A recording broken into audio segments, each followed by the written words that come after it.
තෙරුවන් සරණයි. අදත් අපි සුපුරුදු ආකාරයෙන් අපේ දහම් හමුව මෙතෙන් සිට ඉදිරියට පවත්වන්නටයි මේ සූදානම. අද 2021 වර්ෂයේ පෙබරවාරි මාසයේ 3 වෙනිදා බදාදා දිනයක් ශ්‍රී ලංකා වේලාවෙන් ඒ වගේම ශ්‍රී ලංකාවේ කැලෙන්ඩරයෙන් අපි උදෑසන 5:30ට ශ්‍රී ලංකා වේලාවෙන් මොන ගහන්නේ. අද සුපුරුදු අපේ කල්යාණ මිත්‍ර පිරිස පූජනීය ස්වාමීන් වහන්සේලා මෙහෙණින් වහන්සේලා ඇතුළු කල්යාණ මිත්‍ර පිරිස මේ දහම් හමුවට එකතු වී සිටිනවා. දහම් හමුවේ පූර්ව භාගයේ අපි සූත්‍ර සාකච්ඡාවක් හැටියට කරගෙන යනවා. බුද්ධ දේශනා විමසා බැලීමක්. අනතුරුව අපි ඉතිරි කාලය දහම් ගැටළු සාකච්ඡා කිරීම සඳහා යොදා ගන්නවා. මේ විදිහටයි අපි දහම් හමුව පවත්වාගෙන යනු ලබන්නේ. හොඳයි, අපි වෙනද වගේම දහම් හමුව ආරම්භ කරමු. මේ උතුම් ශ්‍රී සද්ධර්මය අවබෝධ කරගෙන ලෝක සත්‍යය කෙරෙහි අප්‍රමාණ කරුණාවෙන් දේශනා කොට වදාළ තථාගත බුදු පියාණන් වහන්සේ බුද්ධ ගෞරවයෙන් සිහි කරගෙන නමස්කාර පාඨයේ 3 වාරයක් කියලා සම්බුද්ධ වන්දනාවෙන් දහම් හමුව ආරම්භ කරමු. නමෝ තස්ස භගවතෝ අරහතෝ සම්මා සම්බුද්දස්ස. නමෝ තස්ස භගවතෝ අරහතෝ සම්මා සම්බුද්දස්ස. නමෝ තස්ස භගවතෝ අරහතෝ සම්මා සම්බුද්දස්ස. සාදු සාදු සාදු. තෙරුවන් සරණයි. අවසරයි හැම දිනාගෙන්ම අපි අදත් අපේ සුපුරුදු දහම් හමුව මේ විදියට පවත්වාගෙන යනු ලබනවා. වෙනද වගේම අපි හැම දිනාගේම ධර්ම අවබෝධය පිණිස ඉතින් අපි මේවැනි දහම් හමුවක් පවත්වන්නේ ඇයි කියන කාරණේ අපි හැම දිනාම දන්නවා. බුදු පියාණන් වහන්සේම මේ දහම් හමුව ධම් සභාව ධර්ම සාකච්ඡාව ආරම්භ කළා. උන්වහන්සේ අවබෝධ කරගත්ත ඒ දහම නිවීම සැනසීම පිණිස උපකාරී වන්නා වූ දහම සෙසු ලෝක සත්වයාට අවබෝධ කර ගැනීම පිණිසයි මෙසේ දහම් හමුවක් උන්වහන්සේ ආරම්භ කළේ. බාරාණසියං විහෙරති සිපතනේ මිගදායි කියලා ශාසන ඉතිහාසයේ වාර්තා වෙන විදිහට බුද්ධත්වයෙන් පසුව උන්වහන්සේ පස්වග භික්ෂූන් සමග පළමු වරට තමන් වහන්සේ අවබෝධ කරගත්ත දහම සාකච්ඡා කළ බව වාර්තා වෙනවා. ඊටාම විධිමත් ආකාරයෙන් මධ්‍යම ප්‍රතිපදාව නැත්නම් චතුරාර්ය සත්‍ය ධර්ම සාකච්ඡා කළ බව. ඉතින් එතෙන් සිට උන්වහන්සේ ජීවත් වූ වසර 45ක කාලය ධම් සභාව අඛණ්ඩවම පවත්වලා තියෙනවා. උන්වහන්සේ පමණක් නොවේ, සමීප ශ්‍රාවකයන් වන භික්ෂු භික්ෂුණී උපාසක උපාසිකාවණු මුල් වෙලා මේ ධම් සභාව පවත්වලා තිබෙනවා. ඉතින් ඉන් පසුවත් බුද්ධ පරිනිර්වාණයෙන් පසුවත් අද දක්වාම මේ ධම් සභාව පවත්වනවා හැම දිනාගේම ධර්ම අවබෝධය සඳහා. ඉතින් ඒ තුලින් තමයි අපි මේ ධර්මය එක් පැත්තකින් මනා අවබෝධය තුලින් ඉදිරියට පවත්වාගෙන යෑමකුත්, මනා අවබෝධය තුලින් භාවිතයට ගිහිල්ලා ධර්මයෙන් ලැබිය යුතු ප්‍රතිඵලය ලබා ගන්නට මෙසේ දහම් හමුවක්, ධර්ම සාකච්ඡාවක්, ධම් සභාවක් පැවැත්වීම උපකාරී වෙනවා. මේන් ලැබෙන ඥාණය ධම් සභාවකින් නැත්නම් දහම් පොතපත කියවීමෙන්, ධර්ම සාකච්ඡා කිරීමෙන් ලැබෙන ඥාණය සුතමය ඥානය කියලා අපේ ධර්මයේ සඳහන් වෙන්නේ. සෝතාවදානේ සුතමය ඥානං කියලා පළමුවෙන්ම ඇති වෙන ඥානයේ හැටියට සඳහන් වෙනවා. ඉතින් එතනින් එහාට තියෙනවා තවත් පියවර දෙකක්. චින්තාමය ඥානය, තවදුරටත් මේ දහම් කරුණු නැවත නැවත මෙනෙහි කර බැලීමෙන්, ඒ අනුව සිතීමෙන්. චින්තා කියන්නේ සිතනවා කියන එකයි. චේතෝ ලක්ෂණේ, චේතනා ලක්ෂණේ. යම් දහම් කරුණක් ශ්‍රවණය කරලා, කියවලා, සාකච්ඡා කරලා ඒක හොඳින් අවබෝධ කරගත්තයින් පස්සේ ඒක ධාරණය කරගෙන ඒක නැවත නැවත මෙනෙහි කරන්න කියලා බුදුරජාණන් වහන්සේම හැම විටම දේශනා කරලා තියෙන තං සුනාත ඒක අහන්න හොඳට අහනවා කියලා කියන්නේ හොඳ මුලැමැද අග සිහිනුවණින් අහලා ඒක හොඳින් පැහැදිලිව මතක තබා ගැනීම. විතරක් නෙවෙයි සාදුකං මානසිකරෝත. ඒ මානසිකරෝත කියන වචනේ කියවෙන්නේ මේ කාරණේ තමයි. නැවත නැවත මෙනෙහි කිරීමෙන් තමයි මේ චින්තාමය ඥානය. ඒ පිළිබඳ ඒක එක සැරයක් අහලා අතහැරලා දානවා නෙවෙයි. නැවත නැවත ශ්‍රවණය කරලා අර ජීවිත අත්දැකීම් සමග ගලපා බැලීම. යමක් කිව්වම ඒක Tamanටත් ජීවිත අත්දැකීම් කොටසක් තිබෙනවා හැමෝටම. ඒ ජීවිත අත්දැකීම්. ඒ කියන්නේ ඇහින් දුටු දේ, කනින් ඇහු දේ, නාසයෙන් දිවෙන් කයෙන් ගන්ධ රස පහස වශයෙන් ශ්‍රවණය කළ දේ. මෙන්න මේ වගේ දේවල් සමග සසඳා බැලීමක්, සංසන්දනය කර බැලීමක් මෙතෙන්දී අදහස් කරන්නේ. එතකොට ඒක යම් ප්‍රමාණයකට ඒ සිතා බැලීම නිසා තවදුරටත් අවබෝධ වෙනවා, වැටහෙනවා, ඊට අදාළ කරුණු තේරෙනවා චින්තාමය වශයෙන්. තවත් පියවරක් තියෙන තුන්වෙනි පියවර භාවනාමය ඥානය කියලා. භාවේති කියන්නේ ඕනෑම දෙයක් ක්‍රියාත්මක කරන අවස්ථාව, පුරුදු පුහුණු කරන අවස්ථාව. ඉතින් භාවනාව සාමාන්‍යයෙන් දෙපැත්තකට අංශ දෙකකින් ක්‍රියාත්මක වෙනවා. පහාන සහ භාවනා කියලා. දැන් පහාන කියන එකේ තියෙන්නේ එක්තරා භාවනාවක් තමයි. පහාන කියන්නේ බැහැර කිරීම කියන එකයි. ඉවත් කිරීම, අයින් කිරීම, දුරු කිරීම වගේ තේරුමක් තියෙන. එතකොට එතනත් කරන්නේ බැහැර කරන්න, ඉවත් කරන්න, අයින් කරන්න පුරුදු වෙනවා, පුහුණු වෙනවා. දැන් ඔය සීලවල, ශික්ෂාවල, ශික්ෂාපදවල හුඟක් තියෙන මේ පහාන ලක්ෂණය.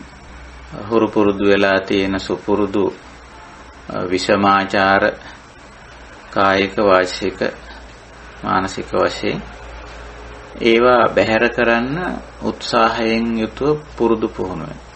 කතා කරද්දී තමන් හුරු පුරුදු කතා බහෙන් බැහැරව ආර්ය විදිහට කතා කරන්න පුරුදු වෙනවා. ඒකට බැහැර කිරීමක් තියෙන, පහානයක් තියෙන එක. ඉවත් කිරීමක් තියෙන. අනිත් පැත්තට භාවනාවේ අනිත් කොටස තමයි භාවේති, වඩ්ඩේති, ආසේවති කියන වචන වලින්, පාලි වචන වලින් කියන විදිහට නිතර නිතර ඒ ඇසුරු කිරීම, එහි යෙදීම, ක්‍රමයෙන් ඒ වර්ධනය කිරීම කියන පැත්ත. භාවේති. හුඟක් අය භාවනා කිව්වම පහාන පැත්ත අමතක කරලා තියෙනවා. නෑ, පහාන සහ භාවනා කියන කොටස් දෙකම භාවනා පැත්තට අයිති වෙනවා. පාපස්ස අකරණං කුසලස්ස උපසම්පදා. එතකොට අකරණං උපසම්පදා කියන වචන දෙකෙන් කියන්නේ ඒකම. අකරණ නොකිරීමට හුරු වෙන්න ඕන, පුරුදු වෙන්න ඕන. ඒකට ලොකු සිහිනුවණකින් ඉඳගෙන වීරියවන්ත වෙලා ඒ පාපය, වැරද්ද, දෝෂය, අකුසලයේ නොකටයුත්ත නොකිරීමට උත්සාහ කිරීමක් අවශ්‍යයි. පුරුදු වෙන්න ඕනේ. නොකර ඉන්න පුරුදු වෙන්න ඕනේ. අපේ ජීවිතවල පුරුදු පුහුණු වෙච්ච කාය දුෂ්චරිත, වචී දුෂ්චරිත, මනෝ දුෂ්චරිත තියෙන්න පුළුවන්. ඒකට ඒක බැහැර කිරීම භාවනාවේ එක කොටසක්. අනිත් පැත්තට වඩාගත යුතු කාය සුචරිත, වචී සුචරිත, මනෝ සුචරිත තියෙනවා.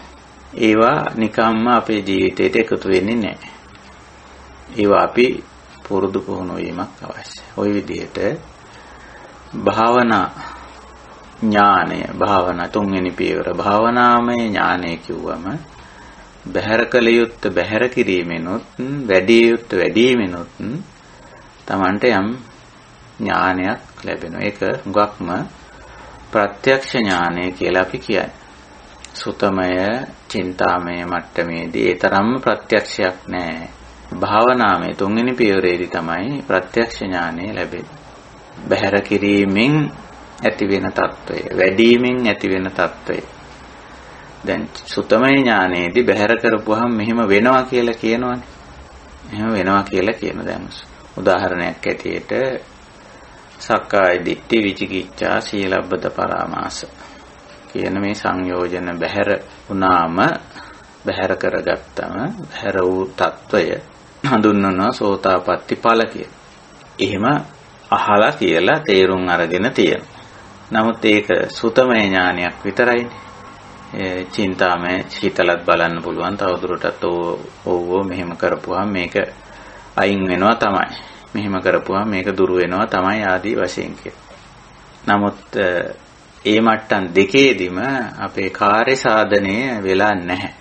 එතකොට යම් කෙනෙක් උත්සාහ කරන්න ඕන සත්කාය දෘෂ්ටිය බැහැර කරන්න. විචිකිච්ඡාව බැහැර කරන්න.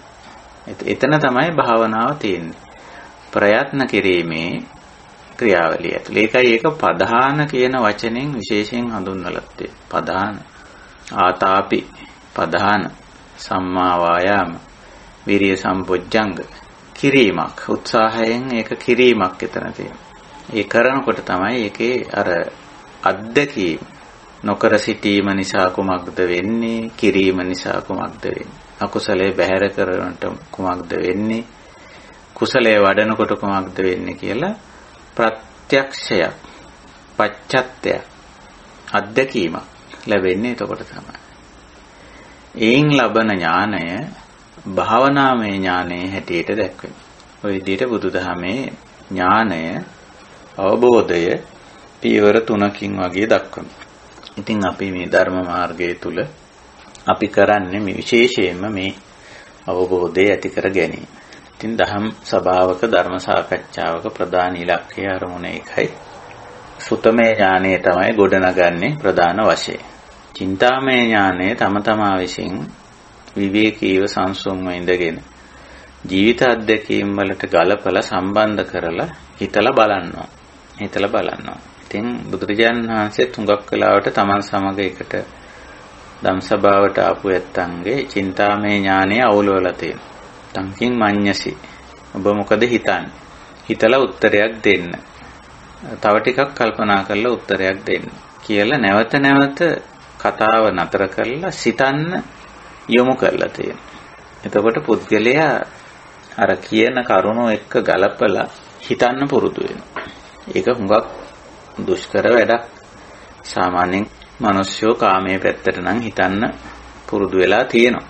පුරුද්දක් තියෙනවා එහෙම. නමුත් මේ වගේ අකුසලයේ ගෙවා දැමීම පැත්තට, කුසලයේ වැඩිම පැත්තට හිතන්න ටිකක් පුරුද්ද අඩුයි. ඒක නිසා ඒ පැත්තට සිතන්න පුරුදු කිරීම. සිතීමේ හැකියාව තියෙනවා. වේදනා සංඥා චේතනා පස්සෝ මනසිකාරෝ කියලා අපේ මානසික හැකියාවන්හි බීජ හැමෝටම තියෙනවා. නාම ධර්ම කියලා අපි ඒවට කියන්නේ. නාම මාත්‍ර ඕනෑම සත්වයක් බිහි වෙනකොට මේ නාම රූපයක් තමයි සත්වයක් කියලා කියන්නේ. ඉතින් නාම ධර්මවල බීජ අවස්ථාව වේදනා සංඥා චේතනා පස්සෝ මනසිකාරෝ කියලා බුදු පියාණන් වහන්සේ දක්වලා තියෙනවා. ඒක තියෙනවා. ඒක ඇහැ කන නාසය දිවකය වර්ධනය වීමත් එක්ක සකස් වීමත් එක්ක කියන්නේ රූප පැත්ත, රූප ධර්ම පැත්තනේ ඇස කන නාසය දිවකය කියන්නේ. ඒ පැත්ත සකස් වෙනවත් එක්කම අර නාම ධර්ම ක්‍රියාත්මක වෙනවා. ඒතර එතන තියෙන අර චේතනා බීජය ඇසින් කනින් නාසයෙන් දිවෙන් කයෙන් අත්දැකීම් ලබනකොට ඒවට අදාළ ඉන්ද්‍රියන් හමු වෙනකොට ඒවා යම් ආකාරයකට හඳුනාගෙන විඳලා ඒ ඔස්සේ හිතන්න ස්වයංක්‍රීයවම ලැබෙනවා යම්කිසි හැකියාවක් ලැබෙනවා. හිතලා හිතාමතා ක්‍රියාත්මක වෙනවා කියලා අපි කියන්නේ චේතනා. ඉතින් ඒ චේතනාකරණය නැත්තම් සිතා බැලීම, සිතීම ඒ හැකියාව දහම පැත්තට මේ නිවන් මඟ පැත්තට යොමු කිරීමක් මේ චින්තාමය ඥානයේදී කරන්නේ. ඒක තරමක් අමාරුයි. නමුත් ඒක අපි අවලවා ගන්න ඕන, හිතලා බලන්න ඕන. අපි හුඟක් අහන්න පුරුදු පුහුණු වෙලා තියෙනවා. අහන එක අවශ්‍යයි. සුතමය ඥානෙ බුදුදහමේ අංකයකට කියලා තියෙනවා. නමුත් මේ චින්තාමය ඥානය කොතෙක් දුරට කරනවද කියලා සැකසහිතයි. එතනින් එහාට ගියොත් මේ භාවනාමය ඥානයටත් යන්නේ.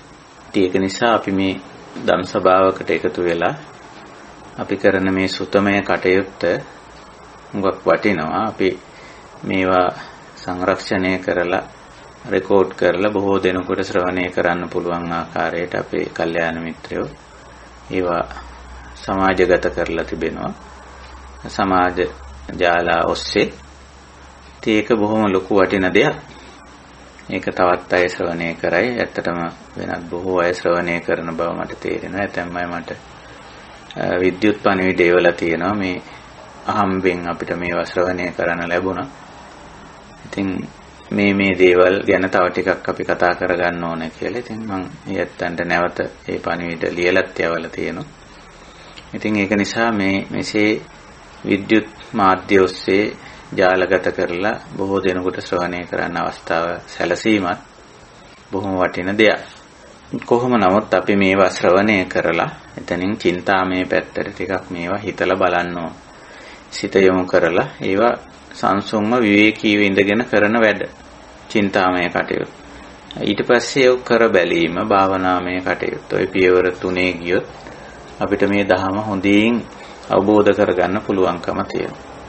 භාවනාමය පැත්තට එනකොට අපිට ප්‍රතිඵලය ලැබෙන පියවරේ ප්‍රතිඵල අවස්ථාව සමහර විට සුතමේ ඥානයත් එක්ක අපිට සියුම් මානයන් හැදෙනවා. අපි දැන් යමක් දැනගෙන අවබෝධ කරගෙන අහලා කියලා තියෙනකොට මම දන්නවා කියන හැඟීම තියෙනවා. එතකොට නොදන්න කෙනෙකුත් උතනදී අපිට හමු වෙනවා. මම දන්න දේ නොදන්න කෙනෙක්. ඉතින් හමු වුණාම අපිට තේරෙනවා මෙයා මේක දන්නේ නැහැ. මම නම් දන්නවා කියලා. සමහර විට මේ මට්ටමේදී කිසියම් ආකාරයක මැනීමක් කෙරෙනවා.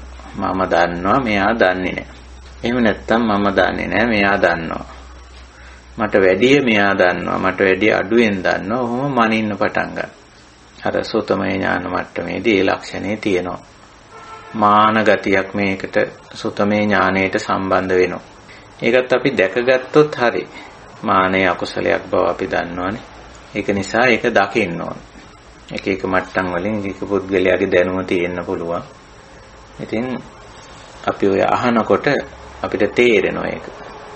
අනිත් ඇත්තෝ දේශනා හැටියට කරන දේවල් අපි සමහර වෙලාවට අහනවා. මගේ සිරිතක් තියෙන හැමෝගෙම දේශනා මටත් හුඟක් මේ අපේ කල්යාණ මිත්‍රයෝම අන්තර්ජාලයේ තියෙන දේශනාවල ලින්ක් ඒවල තිබුණා. ඉතින් මම ඒව අහනවා. මම කවදත් ධර්ම දේශනා අහන කාගේ වුණා. ඉතින් ඒ අවස්ථාවල අපිට පේනවා සමහර දේවල් අපිට වැඩි ඇත්තෝ දන්නවා. එහෙම නැත්නම් අපි දන්න දේ ඇත්තෝ දන්නේ නැහැ. අපි දන්න ප්‍රමාණයෙන්ම දන්නවා. එහෙම නැත්නම් ඔය අඩු වැඩි භාවයන් අපිට දැක ගන්න පුළුවන්. නමුත් අපි ඒවා ඇසුරෙන් මාන කියන මේ මැනීමක් සිද්ධ වුණාට මාන උපාදාන කරගන්න හොඳ නැහැ. එතකොට මානය අකුසලයක් බවට පත් වෙනවා. ඉතින් සුතමය මට්ටමේදී ඔය ගැටලුව තියෙනවා. ඒකත් අපි පරිස්සමෙන් ඒ ගැන සැලකිලිමත් වෙන්න අවශ්‍යයි. ඉතින් චින්තාමය භාවනාමය පැත්තට යනකොට තමයි ධහමේ ප්‍රතිඵල ලබන්නේ බවට පත් වෙන්නේ. අර චින්තාමය මට්ටමට එනකොට මේ සුතමේ ඥානේ තමන්ගේම දැනුමක් බවට තමන්ගේම අවබෝධයක් බවට ක්‍රමයෙන් පරිවර්තනය වෙනවා. භාවනාමය මට්ටමට එනකොට තමන්ගේම අත්දැකීමක් බවට පරිවර්තනය වෙනවා. මම මේක කරලා බලලා තියෙනවා. ඒක නිසා මට මේකේ අත්දැකීම තියෙනවා. මේක කෙරුවොත් මේක වෙනවා කියලා මම දන්නවා. මේක නොකරුවොත් මෙහෙම වෙනවා කියලා මම දන්නවා. මට දන්නවා කියන්නේ ඒක අත්දැකීම තියෙනවා කියන එක. ඒ විදිහට අපි නිතරම උත්සාහ කරමු. සුතමේ ඥානය ඊටාම හොඳයි, අත්‍යවශ්‍යයි. ඊළඟට ඒ සුතමේ ඥානය තුලින් චින්තාමය සහ භාවනාමය මට්ටම් වලට ඥානය වර්ධනය කරගන්න අපි උත්සාහ කරමු. හොඳයි, අපි ධම් සභාවට ධර්ම සාකච්ඡාවට පෙරවදනක් වශයෙන් ওই කාරණා ටික මතක් කළේ. දැන් අපි කරගෙන ආපු ධර්ම සාකච්ඡාවට අවධානය යොමු කරමු. අපි මේ දක්වා අපි කරගෙන ආපු ධම් සාකච්ඡාවේ අපි කල්පනාවට ගත්තොත් අපි මාතෘකාවක් තියාගෙන තිබෙනවා ධම් සභාවට. ඒ තමයි අනිශ්චිත විහරණය කියන මාතෘකාව. අනිශ්චිතෝ විහෙරති නචකින්චි ලෝකේ උපාදීයති. මේ කුසල් වැඩිම නිසා අප තුල සිද්ධ වෙන උත්තරීතර වෙනස බුදු පියාණන් වහන්සේ ඔය වාක්‍යයෙන් ඉදිරිපත් කළා. වාක්‍ය දෙකක් කියන්න පුළුවන්. එකම කාරණේ තමයි වාක්‍ය දෙකින්ම කියවෙන්නේ. අනිශ්චිතෝ විහෙරති. නචකින්ච උපාදීයති. අනිශ්චිතව වාසය කරනවා, කිසිවක් උපාදාන කරන්නේ නැහැ. එතකොට අනිශ්චිත බවයි අනුපාදාන බවයි දෙකේම තියෙන සමාන අර්ථ. නිශ්චිත බවයි උපාදාන බවයි දෙකේම සමාන අර්ථ තියෙනවා. නිශ්චිත කියන්නේ ඇලීම, ගැටීම, මුලාව. උපාදාන කියන්නේත් ඒකමයි. අනිශ්චිත කියන්නේ නොඇලීම, නොගැටීම, නොමුලාව. අනුපාදාන කියන්නේත් ඒ ලක්ෂණයමයි. එතකොට මේ යම් කෙනෙක් ධර්ම මාර්ගයේ ඉදිරියට යද්දි මේ විහරණයට පුද්ගලයෙක්පත් වෙනවා. අනිශ්චිත විහරණයටපත් වෙනවා. ඒක දැන් අපිට අපේ ජීවිත තුලින්ම අත්දකින්න පුළුවන් කාරණයක්. අපි ඒක හුරු පුරුදු වෙලා තියෙනවා. මේවයි ඇලෙන්නේ, ගැටෙන්නේ, මුලා වෙන්නේ නැතුව ඉඳීම දුකෙන් මිදීමට හේතුවක් කියලා අපි මුලදී සුතමේ වශයෙන් අහලා දැනගෙන තියෙනවා. පස්සේ අපි ඕවා සංසන්දනය කරලා හිතලා බලපුවමත් අපිට තේරිලා තියෙන ඇත්ත තමයි මේ මගේ ජීවිතේම අත්දැකීම් තියෙන. මං අහවල් දේ සමග ගැටුනම, අහවල් දේ සමග ඇලුනම, අහවල් දේ සමග මුලා වුණා. ඇලුනා, ගැටුණා, මුලා වුණා. ඒකෙන් මට දුක ආවා කියලා ඒ ජීවිත අත්දැකීම් එක්ක සංසන්දනය කරපුවාම අර ධර්මකාරණේ එතන අර චින්තාමය ඥානය අපිට ඇති වුණා. ඊට පස්සේ අපි භාවනාමය පැත්තට ගිහිල්ලා ඒ අත්දැකීම, ඒ සිතා බැලීම ඔස්සේ, තේරුම් ගැනීම ඔස්සේ උත්සාහ කරනවා ඒ වගේ අවස්ථාවක, ඒ වගේ සිද්ධිවලදී, ඒ වගේ අත්දැකීම් වලදී ඒක නොඇලී ඉන්න. කොටින්ම ඇහැට, කනට, නාසයට, දිවට, කයට අදත් හෙටත් යම් දේ දකින්න, අහන්න, විඳින්න ලැබෙනවා. ඒ වගේම මනසට යම් දේ වැටහෙනවා. අතීතෙත් වැටහිලා තියෙනවා, දැනුත් වැටහෙනවා, අනාගතෙත් වැටහෙනවා. පසින්දුරන්ට ගෝචර වෙන දේ. ඉතින් දැන් අපි මේවා දකිද්දි, අහද්දි, විඳිද්දි, වැටහෙද්දි ඒවා සමග ඇලෙන්නේ නැතුව තණ්හා වශයෙන්, ගැටෙන්නේ නැතුව ද්වේෂ වශයෙන්, ඒ වගේම මෝහ වශයෙන් මනින්නේ නැතුව, මෝහණය වෙන්නේ නැතුව, මුලා වෙන්නේ නැතුව කටයුතු කරන්න දැන් අපි හුරු පුරුදු වෙනවා. දැන් අපිට පුළුවන්කම තියෙනවා ඒක කරන්න. හැකියාවක් තියෙනවා. ශක්්‍යතාවක් තියෙනවා. හැකියාවක් තියෙනවා. දක්ෂකමක් අපි ළඟ තියෙනවා. වෙනද ලෝකේම තමයි තියෙන්නේ. අපි මේ ධර්ම මාර්ගයේ ඉදිරියට ගියා කියලා ලෝකේ වෙනස් වෙන්නේ නැහැ. බාහිර ලෝකේ. ඒකේ හිමම යනවා. මේ බාහිර ලෝකයේ සිදුවෙන සිදුවීම් එසේමයි. වෙනස සිද්ධ වෙන්නේ අපි තුල. ඉතින් අපි දැන් අනිශ්චිත විහරණය හුරු පුරුදු කරගෙන ඉන්නවා. උපමාවෙන් කියන්නේ අර නෙළුම් පතේ දිය බිඳුව වගේ. වාරි පොක්කර පත්තේව. පාලි භාෂාවෙන් කියන්නේ. වාරි කියන්නේ ජලය, පොක්කර පත්ත කියන්නේ නෙළුම් කොළ. නෙළුම් කොළේ විශේෂත්වයක් තියෙනවා. ජල බිඳුවක් වැටුණාට ඒකේ ගෑවෙන්නේ නැති ගතියක් තියෙනවා. ජල බිඳුව නෙළුම් කොළේ මත තියෙනවා. එහාට මෙහාට කැරකි. නමුත් ඒකේ ගෑවෙන්නේ නැති ස්වરૂපයක් අපිට පේන්න තියෙනවා. ඒ වගේ අපි හිතුවොත් නෙළුම් කොළේ කියලා කියන්නේ මේ පංචකාම ලෝකේ, නැත්තම් අපේ පසින්දුරන්ට ගෝචර වෙන ලෝකේ කියලා. එතකොට ආර්ය ශ්‍රාවකයා අර ජල බිඳුව වගේ ගෑවෙන්නේ නැතුව ඉන්නවා. එතකොට ඒකයි ස්වභාවය. ඉතින් ඒක උපමාවක් ඇත්තටම බුදුරජාණන් වහන්සේ දක්වන උපමාවක්. තවත් උපමාවක් හැටියට පෙන්නන ඔය මඩෙන් ජලයෙන් උඩට ඇවිල්ලා පිපිලා තියෙන සුවඳ හමන නෙළුමක් වගේ කියලා. ඒකත් මේ ආර්ය ශ්‍රාවක ජීවිතයට උපමාවක් හැටියට දක්වලා තියෙනවා. තවත් වෙලාවක දක්වලා තියෙනවා කසල ගොඩක හැදිච්ච මල් ගහක මලක් වගේ කියලා. ඉතින් කසල ගොඩවල් වලට අපි නොඑක් දේවල් විසි කරනවා. ඉතින් ඒවට සමහර විට ඔය මල් ඇට වැටිලා ඒ මල් කසල ගොඩේ මල් ගස් හැදෙනවා. හැදිලා ඒ කසල ගොඩේම මල් පිපිලා තියෙනවා. නමුත් මල් ගහ තියෙන්නේ කසල ගොඩේ.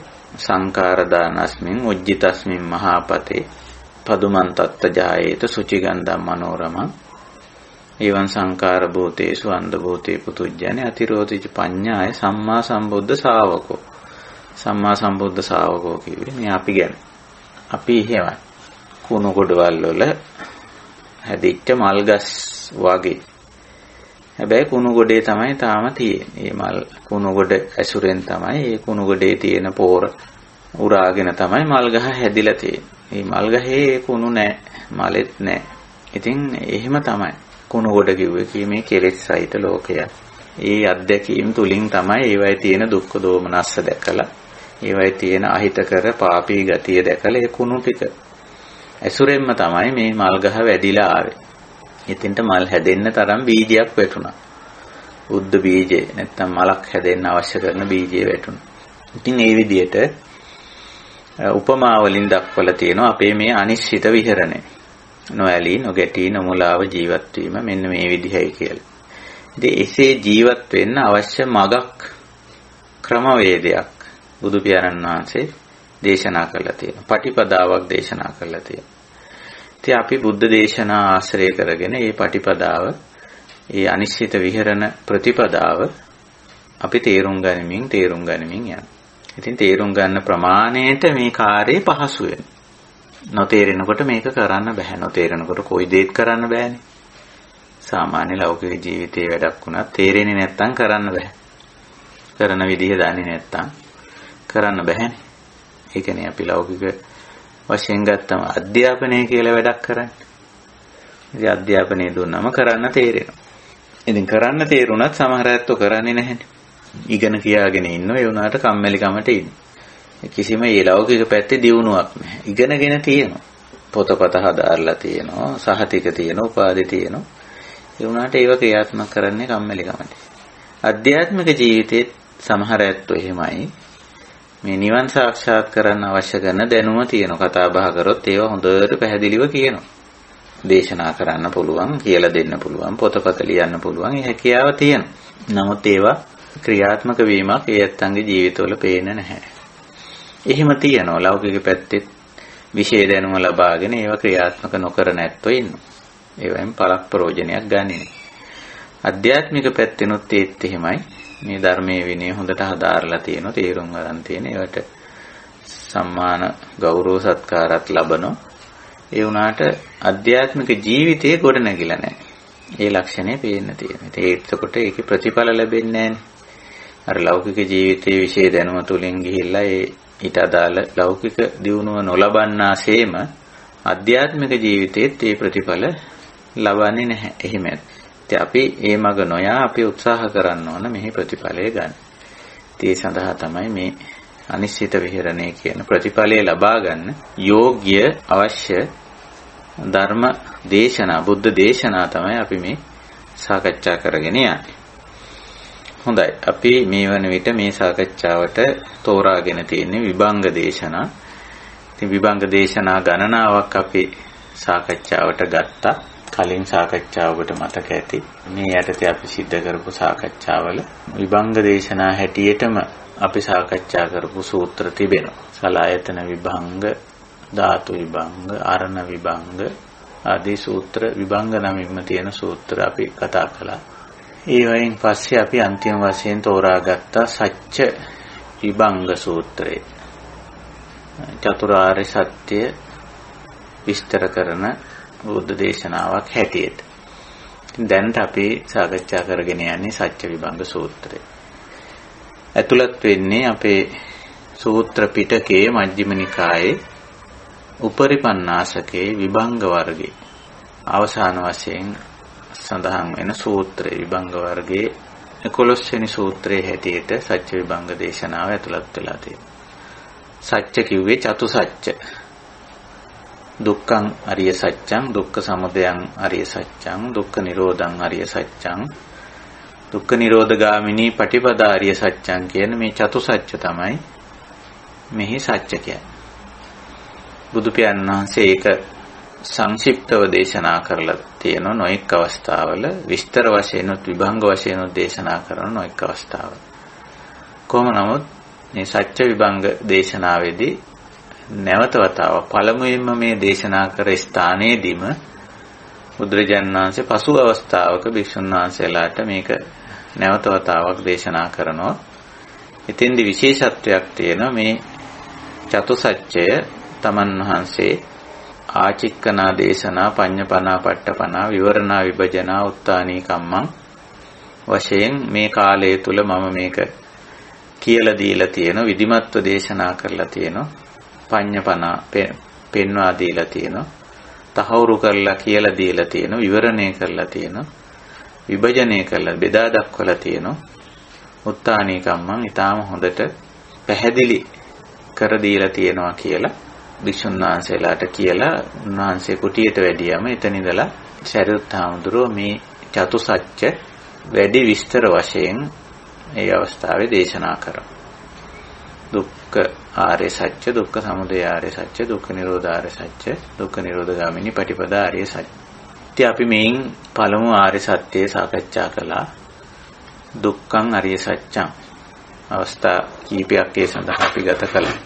අද සාකච්ඡාවේදී අපි බලාපොරොත්තු වෙනවා ඊළඟ ආර්ය සත්‍ය වලට අවධානය යොමු කරන්න. දෙවෙනි ආර්ය සත්‍යයේ හැටියට දුක්ඛ සමුදයං ආර්ය සත්‍යං. එතකොට ඒක විස්තර කරනවා කතමංච ආවුසෝ. මෙතන ආවුසෝ කියන්නේ මිත්‍රවරුනි කියන අදහස. සරියුත් හාමුදුරුවෝ අනිකුත් ශ්‍රාවකයන් අමතන වචන. බුදුරජාණන් වහන්සේ අමතනකොට බොහෝ වෙලාවට තියෙන්නේ භික්ඛවේ කියන වචනේ. කතමංච භික්ඛවේ. මෙතෙන්දි සරියුත් හාමුදුරුවෝ කතමංච ආවුසෝ දුක්ඛ සමුදයං ආර්ය සත්‍යං. මේ දුක්ඛ తত্ত্বය අපි කලින් දුක්ඛ తত্ত্বය පැහැදිලි කරා. දුක්ඛ විපරිණාම දුක්ඛ සංඛාර දුක්ඛ ආදී වශයෙන්. එතකොට මේ දුක්ඛ ස්කන්ධයන් දුක්ඛ ස්කන්ධයට අපි මේක තුනම එකට අරගත්තම දුක්ඛ ඛණ්ඩ කියලා සාමාන්‍ය විවහාර වෙනවා. දුක්ඛ දුක්ඛයයි විපරිණාම දුක්ඛයයි සංඛාර දුක්ඛයයි තුනම එකතු කරලා දුක්ඛ ඛණ්ඩස්ස සමුදයෝ දුක්ඛඳ හට ගැනීම දුක් ස්කන්ධ දුක් ගොඩ රාශිය රැස කියලා එහෙම විවහාර වෙනවා. ওই විදිහට මේ දුක්ඛන්ද ඇති වෙන්නේ හේතුව. දැන් සමුදය කියන්නේ ඒකේ හට ගැනීම. සමුදය කියන වචනේ අර්ථ දෙකක් තියෙන. එකක් හට ගැනීම කියන අර්ථය තියෙනවා. අනික හේතුව කියන අර්ථයක් තියෙනවා. හට ගැනීමට හේතුව කියලා ඒ අර්ථ දෙකම එකට අරගෙන එකට ගත්තම අපිට පහසුයි. මේ දුක් කඳ හට ගැනීමට හේතුව කුමක්ද? දුක්ඛ සමුදයං කතම කෙසේද? කොයි ආකාරයේද මේ දුක්ඛන්ද ඇතිවන්නේ? පැහැදිලි කරනවා ආයං තණ්හා පෝනෝ භවිකා නන්දි රාග සහගතා తත්‍ර తත්‍රා බිනන්දිනී සය්‍යති ඉදං කාම තණ්හා භව තණ්හා විභව තණ්හා කියලා ওই විදිහට විස්තර කරනවා. ඉදං උච්චතාවසෝ දුක්ඛ සමුදයං ආර්ය සත්‍යං. මේක තමයි දුකට හේතුව නැත්නම් හේතු කාරණේ හැටියට දක්වන්නේ. එතකොට අපි දුක්ඛ කියන දැන් ස්වභාවය අපි අවබෝධ කරගෙන ඉන්නේ. විතරක් නෙවෙයි ඒක චින්තාමය වශයෙන් හිතලා බලලා වැටහිලා තියෙනවා. දුක ප්‍රත්‍යක්ෂයේ තියෙනවා අපිට. අත්දැකීම තුලක් තියෙනවා. දුක්ඛය ප්‍රත්‍යක්ෂයි. අපි හැමෝටම මේක සාමාන්‍යයෙන් විශේෂයෙන් අත්හදා බලන්න දෙයක් නැහැ. දුක්ඛ කියන ස්වභාවයෙන්ම දුක්ඛ දුක්ඛයයි විපරිණාම දුක්ඛයයි දෙක හැම සත්වයකටම උරුමයි. ජාතිපච්චය ඉපදීම නිසාම යම් සත්‍යේ තේ සත්තේ සංසත්තානං තම්මි තම්මි සත්තනිකායේ ජාති සංජාති ඔක්කාන්ති අබිනිබ්බත්ති කන්දානම් පාතු භාවෝ ආයතනානම් පටිලාභෝ කියලා මේ සත්‍යේ හට ගන්න විදිය අපි කලින් සාකච්ඡාවේදී කතා කළා. එසේ උපන්නත අපි ඔකට සිංහලෙන් කියන්නේ ඉපදුනා කියලා. උපන් සත්‍යයට ස්වභාවයෙන්ම උරුමයි. ඉපදීම නිසාම ඒ දුක්ඛ දුක්ඛයයි සංඛාර දුක්ඛයයි දුක්ඛ දුක්ඛයයි විපරිණාම දුක්ඛයයි දෙක උරුමයි. ඒක ස්වභාවිකවම ලැබෙන එක ීමස්මින් සති දං හෝති කියන පටිච්චසමුප්පාද ධර්මතාවයට අනුව මේ ඇතිකල්ලි මේ ඇත. ජාති ඇතිකල්ලි ජරා මරණ තියෙනවා. අප්පිය සම්පයෝග පිය විප්පයෝග ඉච්ඡාලාභ තියෙනවා. ඉතින් ශෝක පරිදේව දුක්ඛ දෝමනස්ස උපායාස මේ ටික තියෙනවා. මේ ඔක්කොගෙම කියවෙන්නේ විපරිණාම දුක්ඛයයි දුක්ඛ දුක්ඛයයි.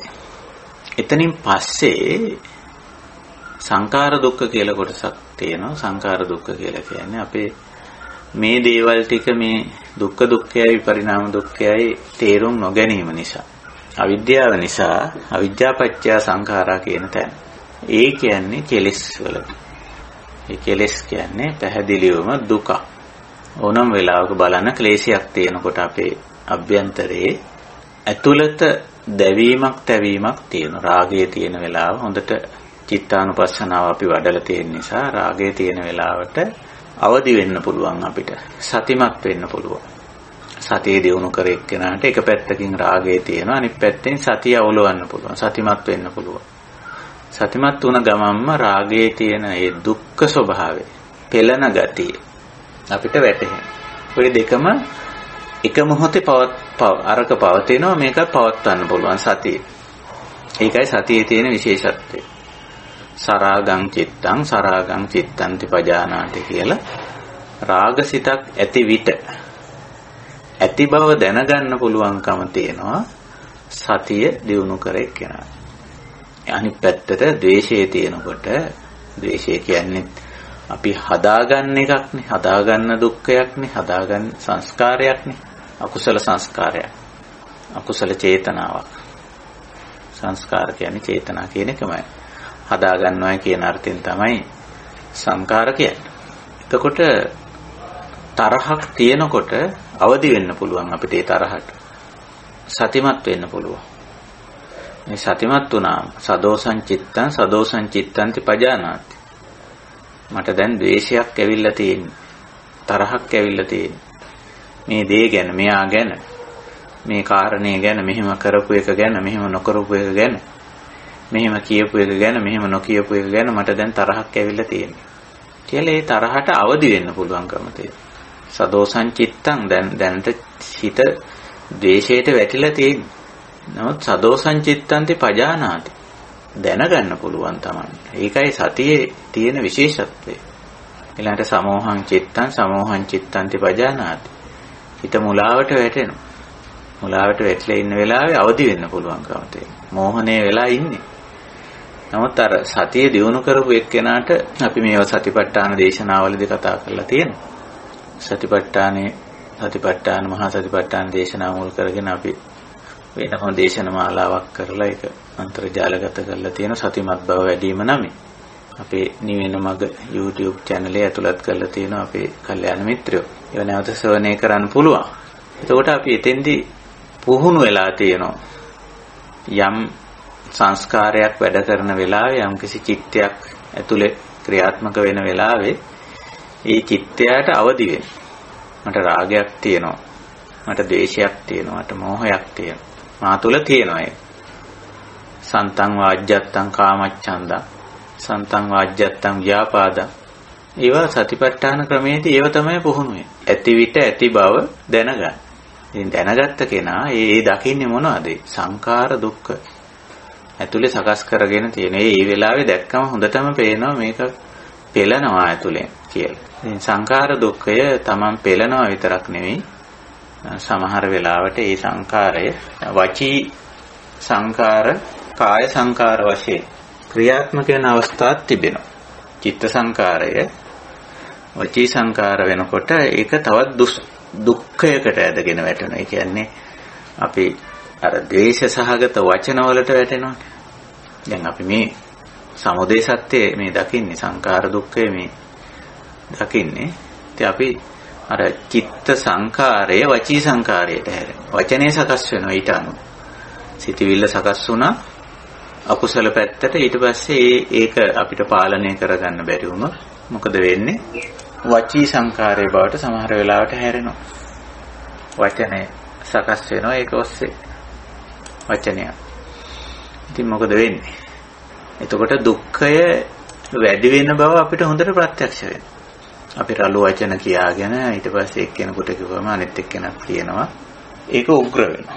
බැන ගන්නවා. නොඑක් විදියට දොස් කියා ගන්නවා. අපහාසාත්මක නිന്ദාසහගත වචන හෝමාරු කර ගන්නවා. වචී සංකාරේ ඊට පස්සේ කාය සංකාරයට. වචී සංකාරයට නේද ඒකේ තියෙන දුක්ඛ తත්වයේ පෙළෙන ගතිය අපි අත්විඳිනවා. අපිට කොච්චරද කියලා එතෙන්දි සතිමත් වුණොත් ඒක අල්ලන්න පුළුවන්. ඒකේ දුක්ඛ ස්වභාවයට අවදි වෙන්න පුළුවන්. ඒක කොච්චර දුෂ්කරයිද, කොච්චර පීඩාකාරීද, වෙහෙස කරයිද කියලා. සමහරට එතනින් එහාට ගිහිලා කාය සංකාරයක් බවටත් පරිවර්තනය වෙනවා ඒක. කායික වශයෙන් මේ දුක්ඛය විඳිනවා අපි. ගහමරා ගැනීම, දේපල හානි කර ගැනීම, යුද්ධ කෝලාහල දක්වාම අන්තිමට මරා ගැනීම. එහි අන්තිම කෙලවර දක්වාම මේක වර්ධනය. ඒතකොට මේ ඕනම වෙලාවක සතිය ඉපැද්දෙව්වොත් අපිට මේකේ දුෂ්කරභාවය නැත්නම් දුක්ඛ ස්වභාවය, සංඛාර දුක්ඛ ස්වභාවය අපිට තේරෙනවා. එතකොට මේ සංඛාර දුක්ඛය නිරෝධ කරන්න පුළුවන් පැහැදිලිවම නිරෝධ කරන්න පුළුවන්. ඒකට තමයි මේ මගක්කුත් දේශනා කරලා තියෙන්නේ. ඉතින් අපි මේ දුක්ඛ සමුදයන්, සංඛාර දුක්ඛයේ සමුදය වෙන්නේ කොහොමද කියලායි බලන්නේ. මේ කෙලෙස් කන්දක් හැදිලා ඒවා වචන වලට පරිවර්තනය වෙලා ඒවා ක්‍රියා වලට පරිවර්තනය වෙලා ඒ වයින් අප්‍රමාණ දුක් විඳින්නේ බවට පරිවර්තනය වෙන්නේ කෙසේද? හේතුව යායන් තණ්හා පෝනෝ භවිකා. යායන් තණ්හා තනි වචනෙන් කියන තණ්හා කියලා. තණ්හාවේ ගති ලක්ෂණ ටිකක් ඊට පස්සේ කියනවා පෝනෝ භවිකා නන්දි රාග සහගතා తත්‍ර తත්‍ර අභිනන්දිනී කියලා. ඊට පස්සේ තණ්හාව ආයේ ප්‍රභේද තුනකට පෙන්නනවා. කාම තණ්හා, භව තණ්හා, විභව තණ්හා කියලා. ඉතින් ওই ටික අපිට තේරුම් ගන්න පුළුවන්. තණ්හා කියන වචනේ හුඟක් වෙලාවට පරිවර්තනය කරනවා මේ ආශාව වගේ සරල අර්ථයකින්. තණ්හා කියන්නේ වේදනා පච්චය. අපි ඒක කලින් කතා කරලා තියෙනවා. කිම් පච්චය තණ්හා. කුමක් ප්‍රත්‍ය කරගෙනද තණ්හාව ඇති වෙන්නේ? වේදනා පච්චය. විඳීම නිසා. එතකොට විඳීම කියන එක අපි දන්නවා තුන් ආකාරයකින් සිද්ධ වෙනවා. සුඛ වේදනා, දුක්ඛ වේදනා, අදුක්ඛම සුඛ වේදනා කියලා. මේ වේදනා තුනෙන් ඇති කරන අනුසය ධර්ම තුනක් තියෙනවා. සුඛායපන වේදනාය, රාගානුසය අනුසයති.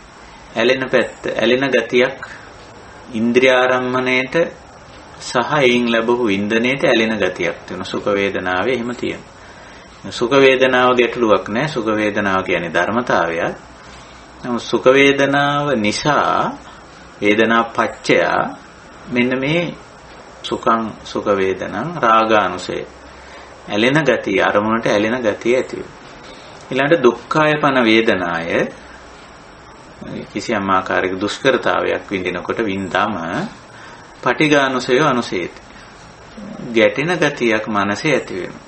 නිකන් ද්වේෂයක් වගේ රුස්සන් නැති ගතියක්, අමනාප ගතියක් කොහොම ඇති වෙනවා. පටිඝානුසය. අනුසය කියන්නේ ඒකේ අර බීජ අවස්ථාවට, මූල අවස්ථාවට අනුසය කියලා කියන්නේ. මොකද ඒක වෙන්නේ තණ්හා මේ වේදනාව පච්චය. වේදනාව ප්‍රත්‍ය කරගෙන, හේතු කරගෙන, උපකාර කරගෙන, සහාය වෙලා. ඊළඟට අදුක්ඛම සුඛාය වේදනාය අවිජ්ජානුසය අනුසය. අදුක්ඛම සුඛ වේදනාව ඇතුලේ අවිද්‍යාවය මෝහනය කරන ගතියක්, මුලා කරන ගතියක් මතු කරනවා. එතකොට පේනවා මේ තණ්හා කියන වචනෙන් අදහස් කරන්නේ අකුසල මනෝභාවයන් තුනක්. රාගානුසය, පටිඝානුසය, අවිද්‍යානුසය තුන. එතම තමයි තණ්හා කියන්නේ. අපි තණ්හා කියන වචනය පරිවර්තනය කරලා තියෙන්නේ ආශාව කියලා.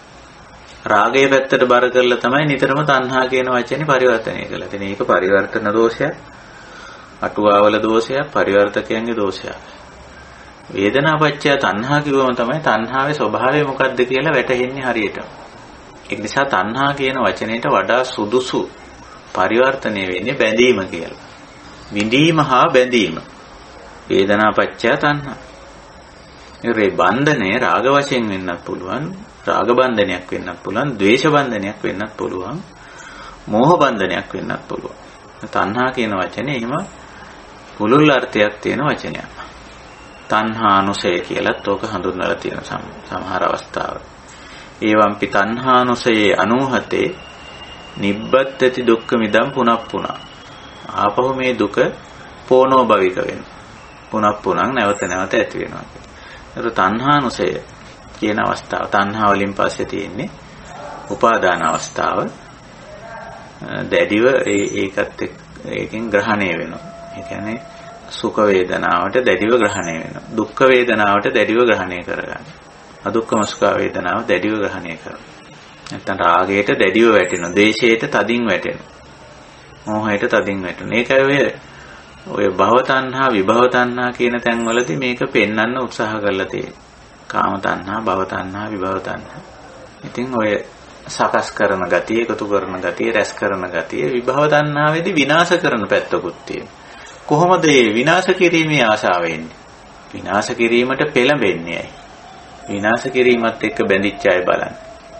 විනාශකාරයෝ කියලා අපි කියන්නේ. විභව භව පැත්තට තමයි හුඟ දෙනෙක්ගේ තියෙන්නේ. සකස් කර ගන්නවා Tamanට අවශ්‍ය කරන විදිහට වටපිටාව, ලෝකය, ඒව මේවා ගොඩනගන භව. ඒ අතර විභවයත් අපිට දකින්න පුළුවන් විනාශකාරයෝ. පුදුම විදිහට විනාශ කරනවා. ඒකත් එක්ක විනාශයත් එක්ක බැඳිලා ඉන්නේ. ඒ මොකද අර පටිඝානුසය නිසා. පටිඝානුසය තමයි ද්වේෂ බවට පරිවර්තනය වෙන්නේ. ව්‍යාපාද බවට පරිවර්තනය. ව්‍යාපාද නීවරණේ බවට පත් වෙන්නේ. ද්වේෂ අකුසලයේ බවට පත් වෙන්නේ. ඉතින් විභවයට යනවා එතනද. නසන්නෙක් විනාශ කරන්නෙක් බවට පත් වෙනවා. මේ විනාශ කිරීමේ කැමැත්ත තියෙනවා. විභව තණ්හා. නසනු කැමැත්ත. නසා දැමීමේ කැමැත්ත තියෙන ඒක තියෙනකන් නසන. වනසන විනාශ කරන. ඒකයි ස්වභාවය. ඉතින් ඒක එන්නේ අර දුක්ඛ වේදනාවත් එක්ක.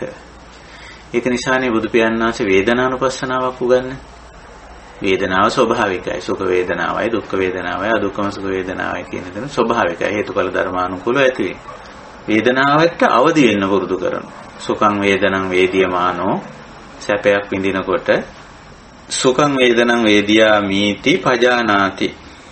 තමන් මේ මොහොතේ සැපයක් විඳින්මින් ඉන්නෙමි ඉන්න බවට සතිය පිහිටුවා ගන්න කියලා. සතිපට්ඨානෙදී. ඒකයි වේදනාව සතිපට්ඨානෙට ගෙනල්ලා තියෙන්නේ. වෙනමම වේදනානුපස්සනාවක් හැටියට උගන්වනවා. දුක්ඛං වේදනං වේදියමානෝ සමහර දුකක් විඳින වෙලාවේ දුෂ්කරතාවයක් අත්විඳින වෙලාවේ සංකාර දුක්ඛයක් හෝ දුක්ඛ දුක්ඛයක් හෝ විපරිණාම දුක්ඛයක් විඳින වෙලාවේ දුක්ඛං වේදනං වේදියා මීති පජානාති. ඒකට අවදි වුණොත් සතිමත් වුණොත් ඒකෙන් අර අනුසය ධර්මයේ හදන්න නැතුව ඉන්න පුළුවන් අපිට. පටිඝානුසය හදන්න නැතුව ඉන්න පුළුවන්.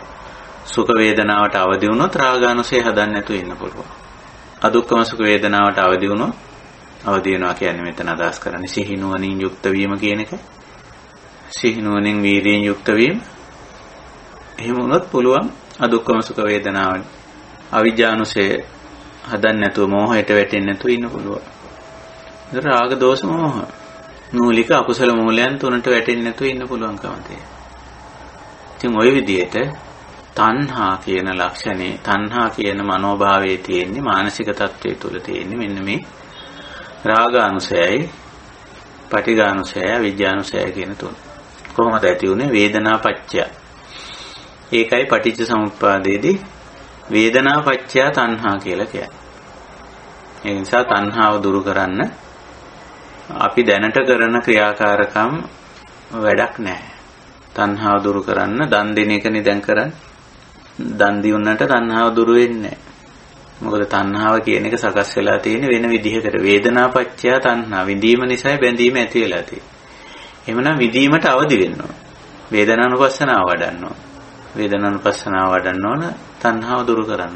මේ තණ්හාව ඇති වෙන්නේ වේදනාව නිසා. වේදනාපච්චය තණ්හා. ඉතින් ඒක නිසා අපි දැනට මේ බුදුහාමුදුරුවෝ නොකියපු දෙයක් අපි කරනවා. හරි ප්‍රතිපදාව නෙමෙයි තණ්හාව දුරු කරන්න ඕන වේදනාවට අවදි වීම. වින්දනය කරද්දී යමක් සැපක් විඳිද්දී හෝ දුකක් විඳිද්දී හෝ ඒ දෙකෙන් තොර යමක් විඳිද්දී ඒකට අවදි වෙලා වේදනාවේ තියෙන අනිත්‍ය අනාත්ම ස්වභාවය වටහා ගන්න. වටහාගෙන මේ වේදනාවට අනිශ්චිතෝච විහෙරති නච කිංචි ලෝකේ උපාදීයති. වේදනාව සමග ඇලෙන්නේ ගැටෙන්නේ මුලා වෙන්නේ නැතුව ඉන්න. වේදනාව සමග ඇලෙන ගැටෙන මුලා වෙන ගතියයි තණ්හා කියන්නේ. විඳීමයි බැඳීමයි. ඉතින් විඳීම පිරිසිඳ දැක්කොත් බැඳීම අවසන් කරන්න පුළුවන්. ඒක මොනවා හරි කාට හරි මොනවා හරි දීලා තණ්හාව අයින් කරන්න පුළුවන් කමක් නැහැ. එහෙම ප්‍රතිපදාවක් කියලා නැහැ. දීම පරිත්‍යාගයේ දානය කියලා වෙනම සත්ක්‍රියාවක් වෙනම පුණ්‍යාභ්‍යාසයක් කුසලාභ්‍යාසයක් වෙනම තියෙනවා. ඒක හරි. ඒක මෙතෙන්දී අව탁සේරු කරන්නේ නැහැ. ඒ පින ඒ කුසලයේ වෙනම තියෙනවා. දාන පාරමිතාව. කැපකිරීම, අතහැරීම කියන කාරණේ එතන තියෙනවා. ඒකයි ස්වභාවය. ඉතින් ওই විදිහට අපි දැන් මේ දුක්ඛ සමුදය තේරුම් ගනිමින් ඉන්නේ, දුකට හේතුව අවබෝධ කරගනිමින් ඉන්නේ. අයං තණ්හා. එතකොට මේ තණ්හාව කියන එක පිරිසිඳ දැනගන්න ඕන. දැනගත්තම තමයි අපිට මේක පහතබ්බයක් නැත්නම් බහැර කළ යුත්තක් බවට පත් කරගන්න පුළුවන්. ඉතින් දුක්ඛං අරිය සත්‍යං පරිඤ්ඤයං දුක්ඛ සමුදයං අරිය සත්‍යං පහතබ්බා. එහෙමනේ දේශනා කරලා තියෙන්නේ. දුක්ඛ සමුදය ප්‍රහාණය කරන්න කියලා. දුරු කරන්න. ඉතින් ඒ සඳහා අපි මේ සමුදය හේතුව නැත්නම් තණ්හාව පිරිසිඳ දැනගන්නවා. මේක දැන් අපි සුතමේ වශයෙන් සාකච්ඡා කරලා තිබ්බට මදි. අපේ මේ තණ්හාව අපේ විඳීම නිසා අපි ඇති කරගෙන තියෙන බැඳීම් ගැඹුරින් අවබෝධ කරගන්න. සියලු බැඳීම් විඳීම් නිසා. විඳපු නැති කිසිම දෙයක් පිළිබඳව බැඳීමක් නැහැ. හොඳට මේවා චින්තාමය වශයෙන් බලන්න. විවේකී විඳන් හිතලා බලන්න මේ බැඳීම් ඇයි ඇති වුනේ? විඳීම නිසා. ඉතින් ඒවා බොහෝම බරපතලයි. ඉතින් මේ උදාහරණයක් හැටියට මට කියන්න පුළුවන් සිද්ධියක් තියෙනවා. ඊයේ පෙරේද රාත්‍රී මා සමග මේ මෙහෙණින් වහන්සේ නමක් ගොඩාක් වෙලාවක් කතා කරා. උන්වහන්සේ ටිකක් වයසට ගිහිල්ලා පැවිදුණු කෙනෙක්. දැන් වයස 80 ගානක් 90ට බොහොම කිට්ටුයි. ඉතින් වාක් ධර්ම මාර්ගයේ ගිහිල්ලා හුඟක් දේවල් සකස් වෙලා තියෙනවා. නමුත් හදිසියෙ මට කතා කරලා කිසියම් ගැටලුවක් තියෙනවා කියලා කිව්වා. ඉතින් මම මොකද්ද කියලා අපි ටිකක් සාකච්ඡා කළා. ඉතින් ඒ තමයි තමන්ගේ වයස 50ක් විතර වෙන තමන්ගේ පුත්‍රයා. දැන් පුත්‍රයාගේ වයස 50 පැනලා එයාට විවාහ වෙලා භාර්යාවක් ඉන්න ලොකු දරුවෝ ඉන්නවා. පුත්‍රයා පිළිබඳව තියෙන බැඳීමක්. ඒ බැඳීමත් ඉතින් ඒ බැලුමට ඒක හරි සාධාරණ සංසිද්ධියක් වගේ පේනවා. මොකද්ද මේ පුත්‍රයා ටිකක් ආධ්‍යාත්මික මාර්ගයෙන් බැහැර වෙලා ඉන්නවා වගේ Tamanට තේරෙනවා, වැටහෙනවා. ඒක Tamanට දැන් ප්‍රශ්නයක් කියන්නේ කිසියම් ආකාරයක වේදනාකාරී තත්වයක් බව. ඒක තමයි දැන් ඇති වෙලා තියෙන ගැටලුව. ඉතින් ඕක අපි දීර්ඝ වශයෙන් සාකච්ඡා කළා. ඒකට අදාළ ක්‍රියාමාර්ගයක් ගමු ආදී වශයෙන්. නමුත් මෙතන උන්වහන්සේ මේ තණ්හාව ක්‍රියාත්මක වෙනවයි කියන එක දකින්න පෙන්වන්න සෑහෙන වෙලාවක් මට ගත වුණා. හේතුව මොකද මේ බැඳීමේ තියෙන මතු පිටින් තියෙන සාධාරණත්වය. මොකද්ද? මට මේ ගැටලුව තියෙන්නේ, මට මේක දුකක් හැටියට තියෙන්නේ මෙයා ආධ්‍යාත්මික ගමන් මගෙන් බැහැරවීම කියන කාරණා. ටිකක් ගුණධර්ම අතින් යම් අඩුවීමක් පෙන්눔 කරනවා කියලා ඒක කියලා. එතකොට මේක බැලුමට මේ දුක ගැන කවුරුවත් මේක දුකක් මේක තණ්හාවක් කියලා කියන්න ඉදිරිපත් වෙන්නේ නැහැ. උන්වහන්සේගේ හිතේ ඒක තණ්හාවක් කියලා කියන්න ඉදිරිපත් වෙන්නේ නැහැ ඒ හිත. නෑ මගේ එහෙම එකක් නෑ. මට මෙයා මේ ආධ්‍යාත්මික ගමන් මගෙන් ටිකක් බැහැර වීම නිසා ඇතිවෙච්ච දුකක් මේ තියෙන්නේ. මේක බැඳීම විඳීම නිසා ඇතිවෙච්ච බැඳීමක් බව තේරුම් ගන්න සෑහෙන දුෂ්කර වුණා. දැන් එයා ආධ්‍යාත්මික ගමන් මගේ යද්දී ඒ මව් මෙහෙණින් වහන්සේට යම්කිසි සුඛ වේදනාවක් තිබ්බා. මෙයා දැන් ආධ්‍යාත්මික ගමන් මගෙන් බැහැර වුණාන් පස්සේ දුක් වේදනාවක්. ඉතින් මේ වේදනාව ප්‍රත්‍ය කරගෙන ඇති වෙන සියුම් බැඳීම වේදනාපච්චය තණ්හා ඒක දැක ගන්න බෑ. ඉතින් ඒකෙන් ගැලවෙනව මිසක අන්තිමට අපි ඒකට සුදුසු වැඩපිළිවෙලක් හිතලා අන්තිමට මම උන්වහන්සේගෙන් අහුව ප්‍රශ්නේ තමයි ඔබ වහන්සේගේ ගැලවීම නැත්නම් විමුක්තිය පදනම් වෙන්නේ තීන්දුව වෙන්නේ ඔබ වහන්සේගේ පුතාගේ විමුක්තිය මතද? දැන් තමන් මෙතන ගැලවෙනව මිසක් පුතා ගලව ගන්නව නෙවෙයිනේ. බැලුමට මේක හරි සාධාරණ යුක්ති සහගත කිසිම වැරැද්දක් නැති සංසිද්ධියක් හැටියට පේන්න පුළුවන්. නමුත් බලන්න වයස 80 90කට ලං වෙලා අර තියෙන බැඳීම ඒක නිසා එයාගේ විමුක්තිය සලසා ගැනීමේ ක්‍රියාව එයාට බාර කරලා තමන් පුතාගෙන් ගැලවෙන්නේ කියන කාරණේ තේරුම් කරගන්න අපිට පැය කීපයක සාකච්ඡාවක් කරන්න ඕන. එතකොට මේ තමයි විඳීම නිසා බැඳීම. අනිත් එක්කෙනා හොඳට එයාගේ වැඩ ටික කරගෙන යනකොට ලෞකික දියුණුව තුල ගැටලු නැතුව ඉන්නකොට අධ්‍යාත්මික දියුණුව පැත්තේ යනකොට ඔන්න එයත් එක්ක බැඳීමක් අපි ඇති කරගන්නවා. ඇයි අර එතන සුඛ වේදනාව තියෙනවා. අනේ ඉතින් මගේ දරුවා කිසි වැරැද්දක් නැහැ. හොඳට වැඩ ටික කරගෙන යනවා. හරි හොඳයි. එහෙමයි මෙහෙමයි කියලා අර සුඛ වේදනාව නිසා වේදනාපච්චය රාගානුසය වෙලා එතන බැඳීම ඇති. ඊට පස්සේ එයා පොඩ්ඩ හරි එහා මෙහා වෙනකොට ඒගොල්ලන්ගේ ජීවිත එහා මෙහා ගන්නකොටම ලෞකික වශයෙන් එහා මෙහා වුණොත් ආධ්‍යාත්මික වශයෙන් එහා මෙහා වුණොත් ඔන්න එතන දුක්ඛ වේදනාවට වැටිලා පටිඝානුසයට වැටෙනවා සියුම් විදියට. තණ්හාව හදාගන්න. ඉතින් මේ සියුම් කාරණේ වේදනාපච්චය තණ්හා කියන කාරණේ උඟ දෙනකොට අල්ලගන්න අමාරුයි. ඉතින් තණ්හා ලක්ෂණය තමයි පෝනෝ භවික. පෝනෝ භවික මේ භව පුනබ්බව ලක්ෂණය. පුනබ්බව ලක්ෂණය තියෙනවා. භව කිව්වම ಜಾති නෙමෙයි භව. භවයි ಜಾති උඟ දෙනෙක් පටලව ගන්නවානේ. මේ පෝනෝ භවික ලක්ෂණය සිද්ධ වෙන්නේ මේ ජීවිතේදී. පුනබ්බව වෙන්නේ.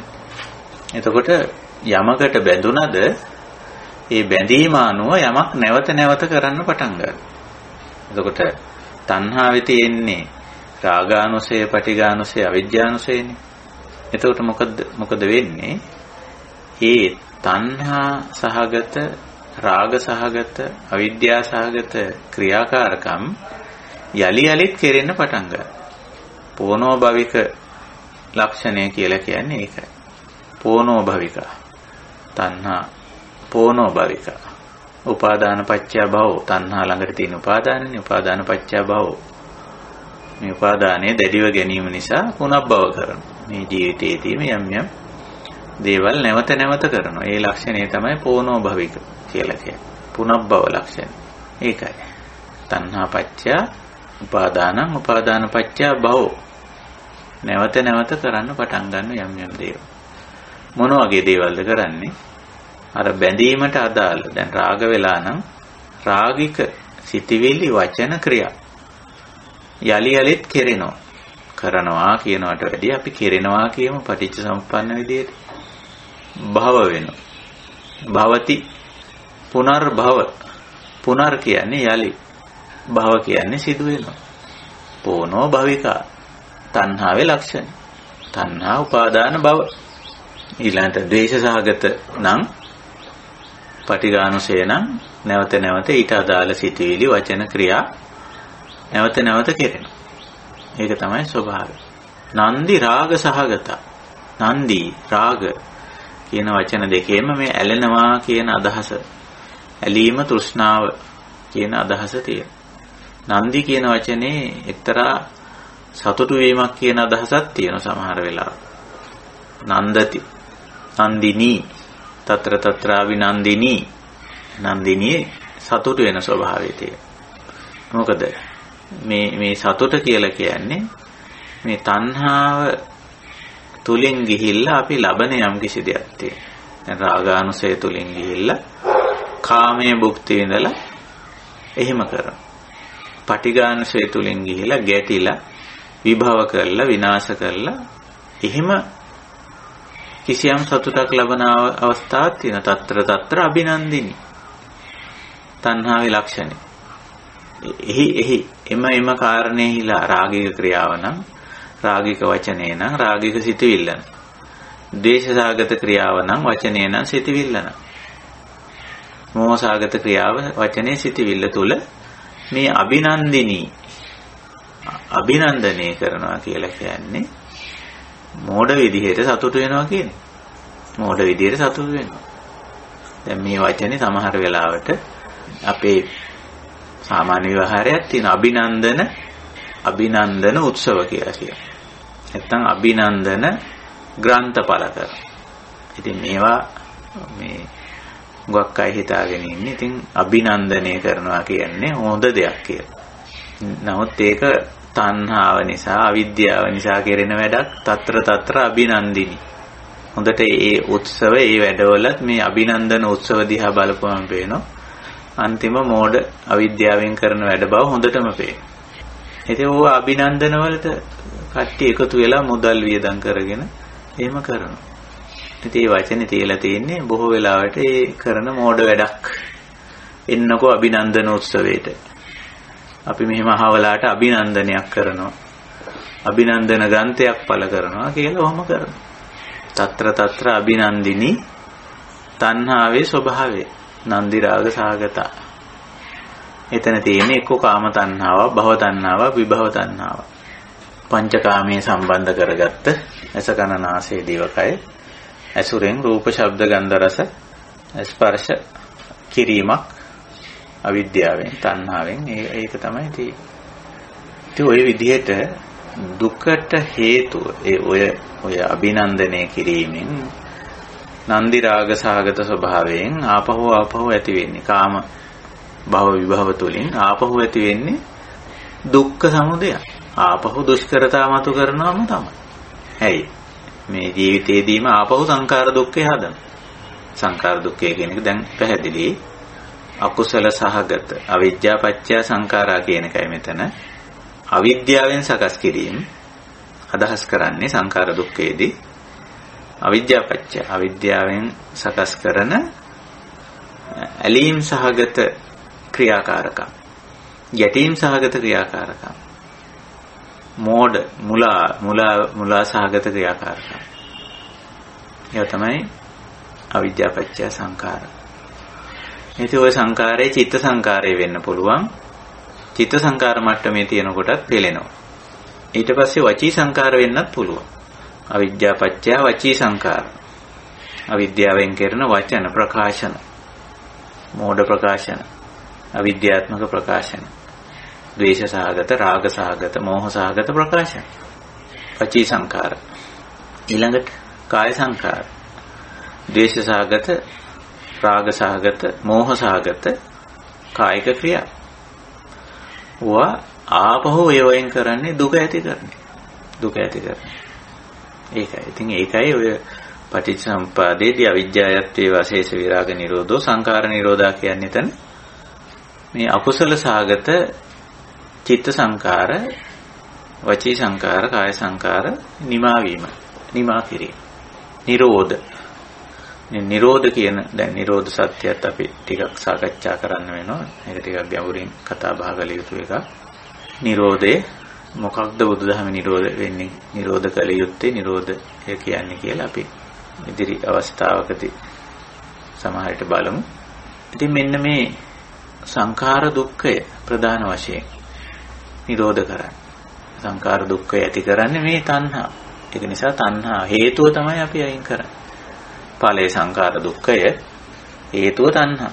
රාගානුසය, පටිඝානුසය, අවිද්‍යානුසය. මේ තුනේ එකතුවටයි තණ්හා කියන්නේ. ඉතින් තණ්හා නිරෝධ කරොත් උපාදාන නිරෝධයත්, භව නිරෝධයත් වෙනවා. භව නිරෝධය නිසා ජාති නිරෝධ වෙනවා. ජාති නිරෝධය නිසා ජරා මරණ ශෝක පරිදේව දුක්ඛ දෝමනස් උපායාස කියන මේ පෝනෝ භවික නැවත දුක් චක්‍රයට හසු වෙන එකත් නතර වෙනවා. ඉතින් අපි මේ දුක්ඛ සත්‍යය ගැඹුරින් තේරුම් ගත යුතුයි. ඒ වගේම දුක්ඛ සමුදය දුකට හේතුව කොහොමද කියලා ගැඹුරින් තේරුම් ගත යුතුයි. අපි මේ සමුදය ගැන අද අවධානය යොමු කළේ. ඉතින් ඔය තණ්හාව හොඳට තේරුම් ගන්න ඕන එක පැත්තකින්. මොකද්ද මේ තණ්හාව කියලා? තණ්හාව තුනට කඩලා බලන්න ඕන. ආශාව කියලා නිකන් සරල තේරුම් ගැනීමකට ගියොත් එහෙම තණ්හාව දුරු කරගන්න බෑ. තණ්හාව අඳුනන්නේ නැත්නම් තණ්හාව දුරු කරන්න බෑ. දුක්ඛ සමුදයන් පහතබ්බන් මේ දුකට හේතු වෙන තණ්හාව බැහැර කළ යුත්තක් ඇටියටයි දක්වන්නේ. ඉතින් බැහැර කරන්නේ කොහොමද? මෙයා අඳුරන්නේ නැත්නම්. කොහොමද මෙයා ඇති වෙන්නේ? කොයි විදිහට මෙයාගේ හැසිරීම ආදී වශයෙන් තේරුම් ගත්තේ නැත්නම් පුළුවන් කමක් නැහැ තණ්හාව දුරු කරන්න. අපි තණ්හාව තේරුම් අරගෙන නැති කමින් තමයි මේ තණ්හාව දුරු කරගන්න බැරි වෙලා තියෙන්නේ අපිට. මේ රාග බන්ධනේ, මේ ද්වේෂ බන්ධනේ, මෝහ බන්ධනේ. බන්ධනේනේ තණ්හා කියන්නේ. බන්ධනේ ආවේ කොහෙන්ද? වින්දනේ නිසා. වේදනාපච්චය තණ්හා.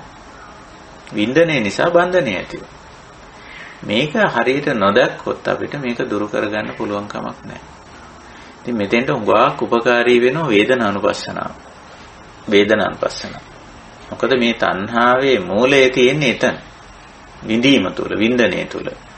ඉතින් අපි ඒක නිසා වේදනානුපස්සනාව වඩන්න උගාක් දුරට උත්සාහ කළ යුතුයි.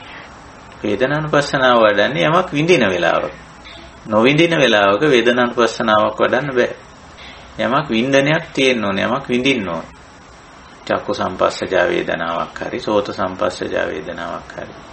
ගාහන සම්පස්සජා, ජීවහා සම්පස්සජා, කාය සම්පස්සජා, මනෝ සම්පස්සජා. ওই සයාකාර වේදනාවක් අපි දන්නවනේ. ඇසට රූපයක් හමු වෙලා ඒ රූපය අඳුනා ගැනීම නිසා එය විඳිනවා. සමහරට ඒ විඳීමේදී සුඛ වෙන්නත් පුළුවන්. මේ චක්කු සම්පස්සජා වේදනාව සුඛ වෙන්නත් පුළුවන්. දුක්ඛ වෙන්නත් පුළුවන්. අදුක්ඛම සුඛ වෙන්නත් පුළුවන්. ඒක තීන්දුව කරන්නේ අපි නෙමෙයි. එතන තියෙන හේතුඵල ධර්මතාවයයි ඒ තීන්දුව කරන්නේ. යම් මොහොතක ඇහැට යමක් පෙනුනම ඒ වෙලාවේ අපි විඳින්නේ සුඛ වේදනාවක්ද කියන එක තීන්දුව කරන්නේ එතන හේතුඵල ධර්මතාවය.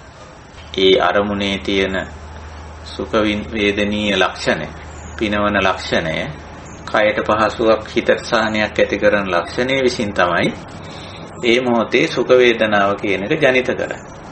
සුඛ වේදනාව කුසලයක්වත් අකුසලයක්වත් නෙමෙයි. ධර්මතාවය. දුක්ඛ වේදනාවත් එහෙමයි.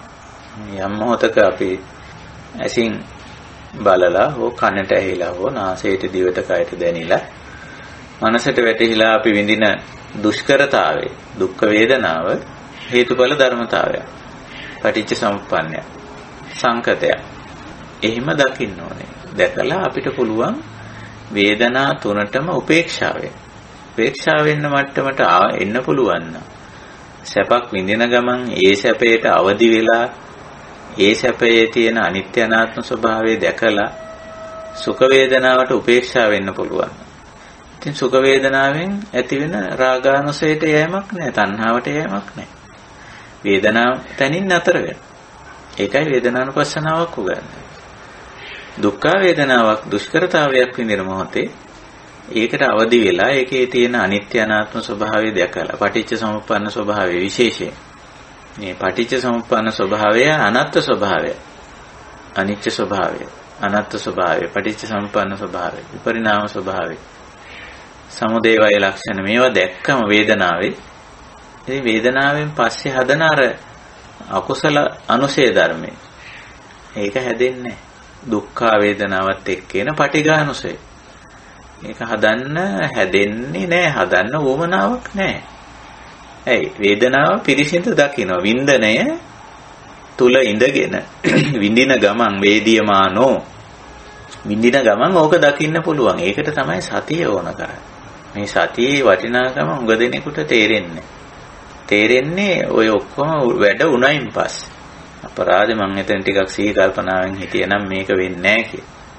ඉතින් පස්සේ තේරුණාට වැඩන්නේ ඒ මොහොතේ සතිමත් වෙන්න ඕනේ. වේදියමානෝ විඳින වෙලාවේ මොකද්ද? දුක්ඛං වේදනං දුෂ්කරතාවයක් විඳින වෙලාවේ සතිමත් වෙන්න. පස්සේ නෙමෙයි. පස්සේ ඒකට තණ්හා වෙලා, උපාදාන වෙලා, පෝනෝභවික වෙලා ඒ දුක් හදාගෙන පස්සේ අපරාධ මං මේ වෙලාවේ සතිමත් වුණා නම් කියලා එහෙම කියලා වැඩක් නැහැ. සතිය පුහුණු කරන්න ඕන. සතිමත් භාවය. ඒක මේ අපිට බුදුරජාණන් වහන්සේ කමඨහන් තුනක් දීලා තියෙනෝනේ සතිය පුහුණු කරා. සති ගුණය ඇති කරගන්න. ආනාපාන සති, ඉරියාපත සති, සම්පජඤ්ඤ සති. ඉතින් සමහරව ආනාපාන සතියේටම බර වෙලා ඉන්නේ. එහෙම බෑ. ආනාපාන සතිය කරන්න බැරි අය ඉරියාපත සතිය කරා. එතන තියෙනෝනේ යම් කිසි ක්‍රියාකාරකම් කොටසක්. ඒකත් බැරි නම් සම්පජඤ්ඤ සතිය කරන්නේ. දිනදා වැඩ මුලමදාග සිහිය පිහිටවල වැඩක් කරද්දී මොකක් හරි තමන් කරන වැඩක් තියෙනෝනේ ජීවිතේ. උදේ පාන්දර නැගිටලා දත් ටික මදිනවා කියන්නේ දත් ටික මදින එක භාවනාවක් කරගන්න පුළුවන්. බුදුහාමුදුරේ එහෙමනේ උගන්වලා කිව්වේ. වැසිකිළියට යනවා මුත්‍රා කරනවානේ. මුත්‍රා කරන එක අපිට භාවනාවක් කරගන්න පුළුවන්. එහෙම කිව්වම සමහරුන්ට ඉතින් ඕවද භාවනා කියලා කියයි. පහයි. දැන් මුත්‍රා කරන එක. උච්චාර පස්සාව කම්මේ සම්පජානකාරීව. මුලැමැදාක සිහිය තියලා මුත්‍රා කරනවා. මල පහ කරනවා. දතම අදිනවා. මූණ හොදනවා. ඇඳුම අදිනවා. බත් කනවා. එතකොට හැම එකක්ම භාවනාවක්. සතිය උපද්දන කමඨහනක් බවට පත් වෙනවා. ඉතින් ඕක ඇතුලේ තියෙන වේදනාවටත් අවදි වෙන්න පුළුවන්. අපි ওই මොකක් හරි ක්‍රියාවක් ඇතුලේ දත් ටික මදිනකොට සුඛ වේදනාවක්ද දුක්ඛ වේදනාවක්ද අදුක්ඛම සුඛ වේදනාවක්ද? දත් මැදීමේ ක්‍රියාවලිය තුල ලැබෙන්නේ. මේ මොහොතේ දන්නේ ඒක අපි දන්නේ නැහැ. කලින් කියන්න බෑ.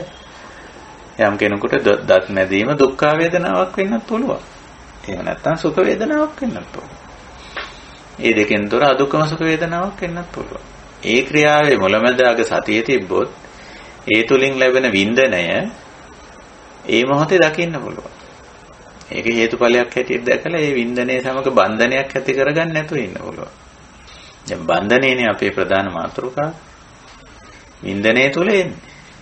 ඉතින් වින්දනය අල්ලන්න නම් සතිය පිහිටවන්න ඕන. ක්‍රියාවේ මුලැමැදාක සතිය පිහිටුවා නම් ඒ ක්‍රියාව තුල ලැබෙන වින්දනය අපිට අල්ලන්න පුළුවන්. වේදනාසු වේදනානුපස්සී විහෙරති. ඉතින් තණ්හාව කියන බන්ධනය ඇති කරගන්න නැතුව ඉන්න පුළුවන්. තණ්හා නිරෝධ කියන්නේ ඒකයි. තණ්හා නිරෝධ. ඉතින් තණ්හාව ඇති වුණොත් නේ ඔය කාම තණ්හා, භව තණ්හා, විභව තණ්හා කියලා තුන් විදියකට පෙන්නන්නේ තණ්හාවේ ප්‍රභේද. තණ්හාව නැත්තම් අපිට කාම තණ්හා, භව තණ්හා, විභව තණ්හා ගැන කතා කරන්න දෙයක් නැහැ. ඊයර තණ්හාවේ ස්වභාවය පෙන්눔 කිරීමක් මෙතන කරන්නේ. ඒකට අපි ඒක අවබෝධ කරගත්තා නම් තණ්හාව දුරු වුණා නම් අපිට කාම තණ්හා, භව තණ්හා ගැන తත්‍ර తත්‍රාభిනන්දිනී, නන්දි රාග සහගතා කියන ඒකේ ස්වභාවය ඒකයි. ඉතින් අපි භාවනා යෝගීන් හැටියට උත්සාහ කරන්න ඕනේ අර තණ්හා අනුසය අල්ලන්න. තණ්හා අනුසය අල්ලන්න. තණ්හාවේ බීජය කොහෙන්ද තණ්හාව ඇති වෙන්නේ? වේදනා පච්චය. වින්දනයේ නිසා, විඳීම නිසා. ඒකයි. ඉතින් විඳින වෙලාවේ, වින්දනය කරන වෙලාවේ, විඳ වෙන වෙලාවේ, විඳින්න සිද්ධ වෙලා තියෙන වෙලාවේ, විඳිමින් ඉන්න වෙලාවේ සතිය උපද්ද ගන්න. සතිය උපද්ද ගන්න. එතකොට මේ මොහොතේ අපි විඳින දේ පිරිසිඳ දැක ගන්න පුළුවන්. පජානාති. වේදියමානෝ වේදියාමීති පජානාති කිව්වේ ඒකයි. වේදියමානෝ විඳින ගමන් මේ ආකාර වූ වින්දනයක් සුඛ හෝ දුක්ඛ හෝ අදුක්ඛම සුඛ හෝ සාමිස හෝ නිරාමස හෝ ආදී වශයෙන් විඳිනවා කියලා Tamante ඒක හාත්පසින් අවබෝධ කරගන්න පුළුවන්. පජානාති. පජානාති. ඉතින් එතකොට මේකේ අනිත්‍ය අනාත්ම ස්වභාවයත් වැටහෙනවා. සතිය පිහිටෙවුවොත්. එහෙනම් අපිට මේ වින්දනය ඇතත් බන්ධනයකට නොගිහින් ඉන්න පුළුවන්. එතකොට අපේ මේ දුක් චක්‍රයේ ආරම්භක අවස්ථාව තණ්හා ඇටියට දක්වන්න පුළුවන්.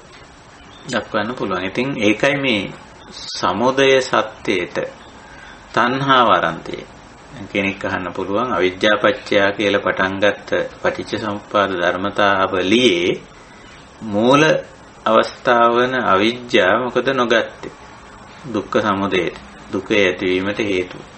ඒ ටික අවිජ්ජා සංකාර ආදී වශයෙන් දක්වන ටික ඒ ටික ඇත්ත වශයෙන්ම තේරුම් ගැනීමෙන් අවබෝධ කර ගැනීමෙන් ඒ කොටස නිමා කරන්න පුළුවන් සම්මා දිට්ඨිවල සම්මා සංකල්පවල. මේ තණ්හා සංකල්පයෙන් පටන් ගන්න. තණ්හාව කියන්නේ එක්තරා සංකල්පයක්. මනෝභාවයක්. ඒ කියන්නේ සංස්කාරයක් කියලා අපි කියන්නේ. හිතේ සකස් වීම. ඉතින් අර අවිද්‍යාව අපිට දුරු වුණාම මේ මනෝ සංකාරය අයින් වෙනවා. සංකාර අවස්ථාව මේ පෙන්නන්නේ. එතන තමයි ඇත්තටම සකස් වීම සංකාර කියන්නේ. සකස් වෙන අවස්ථාව. මේ සකස් වුණොත් තමයි මේ දුක තියෙන්නේ. තණ්හා මට්ටමට එනකොට මේක සකස් වෙලා. මානසික පැත්තෙන්. මනෝ සංකාරයක් වෙලා තණ්හාව කියන්නේ. තවත් මේක උග්‍ර වුණාම උපාදාන මට්ටමට සකස් වෙනවා. ඒකයි ඉතින් අපි ඕක අභ්‍යන්තරයෙන් දැක ගන්න ඕන මේ භාවනා කරනවා කියලා කියන්නේ මේ මට්ටමේදී ගැඹුරු දෙයක්. ගැඹුරු දෙයක් කියන එකෙන් අදහස් කරන්නේ ටිකක් ගොඩක් සතිය උපද්දලා සතිය පිහිටවල ගැඹුරු සතියෙන් දැකගත යුතු දෙයක් තණ්හාව කියලා කියන්නේ. ඒක මේ මතු පිටින් බලලා ලෝභකම හරි මසුරුකම හරි ඊ වගේ මොකක් හරි දෙයක් අල්ලලා ඒවට තණ්හාව කියන්න තමයි අපි පුරුදු වෙලා තියෙන්නේ. ඒක තණ්හාවේ එක්තරා බාහිර ලක්ෂණයක් වෙන්න පුළුවන්. ලෝභකම, මසුරුකම, ලෝභ, මච්චරිය වගේ දේවල්. ලෝභ, මච්චරිය දෙක විතරක් නෙවෙයි තණ්හාවේ ලක්ෂණ. ඉස්සා, සාටේය, ඊර්ෂ්‍යාව, සටකමටකම ඔය වගේ ඔක්කොම තණ්හාවේ ලක්ෂණ තමයි. ඇයි තණ්හාවේ තියෙනෝනේ රාගානුසයයි, පටිඝානුසයයි, අවිද්‍යානුසයයි තුනම තියෙන. එහෙනම් සියලුම කෙලෙස් අනිකුත් සියලුම කෙලෙස් මේ රාග දේශ මොහ තුනේ නිපද වෙන්නේ, නිෂ්පාදනය වෙන්නේ, සකස් වෙන්නේ, සැකසෙන්නේ, සංස්කරණය වෙන්නේ. ඒක නිසා ඒවට උපකිලේශ කියලා නම් කරලා තියෙන එකයි. උපකිලේශ, අනුකෙලෙස්, රාග දේශ මොහ තුනෙන් සකස් වෙන කෙලෙස් කියලා.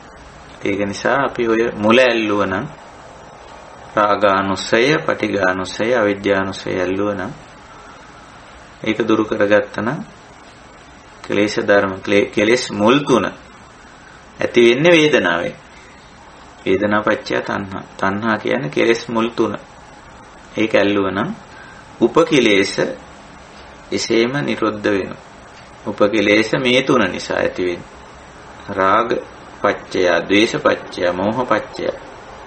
එහෙම නැත්නම් තණ්හා පත්‍ය.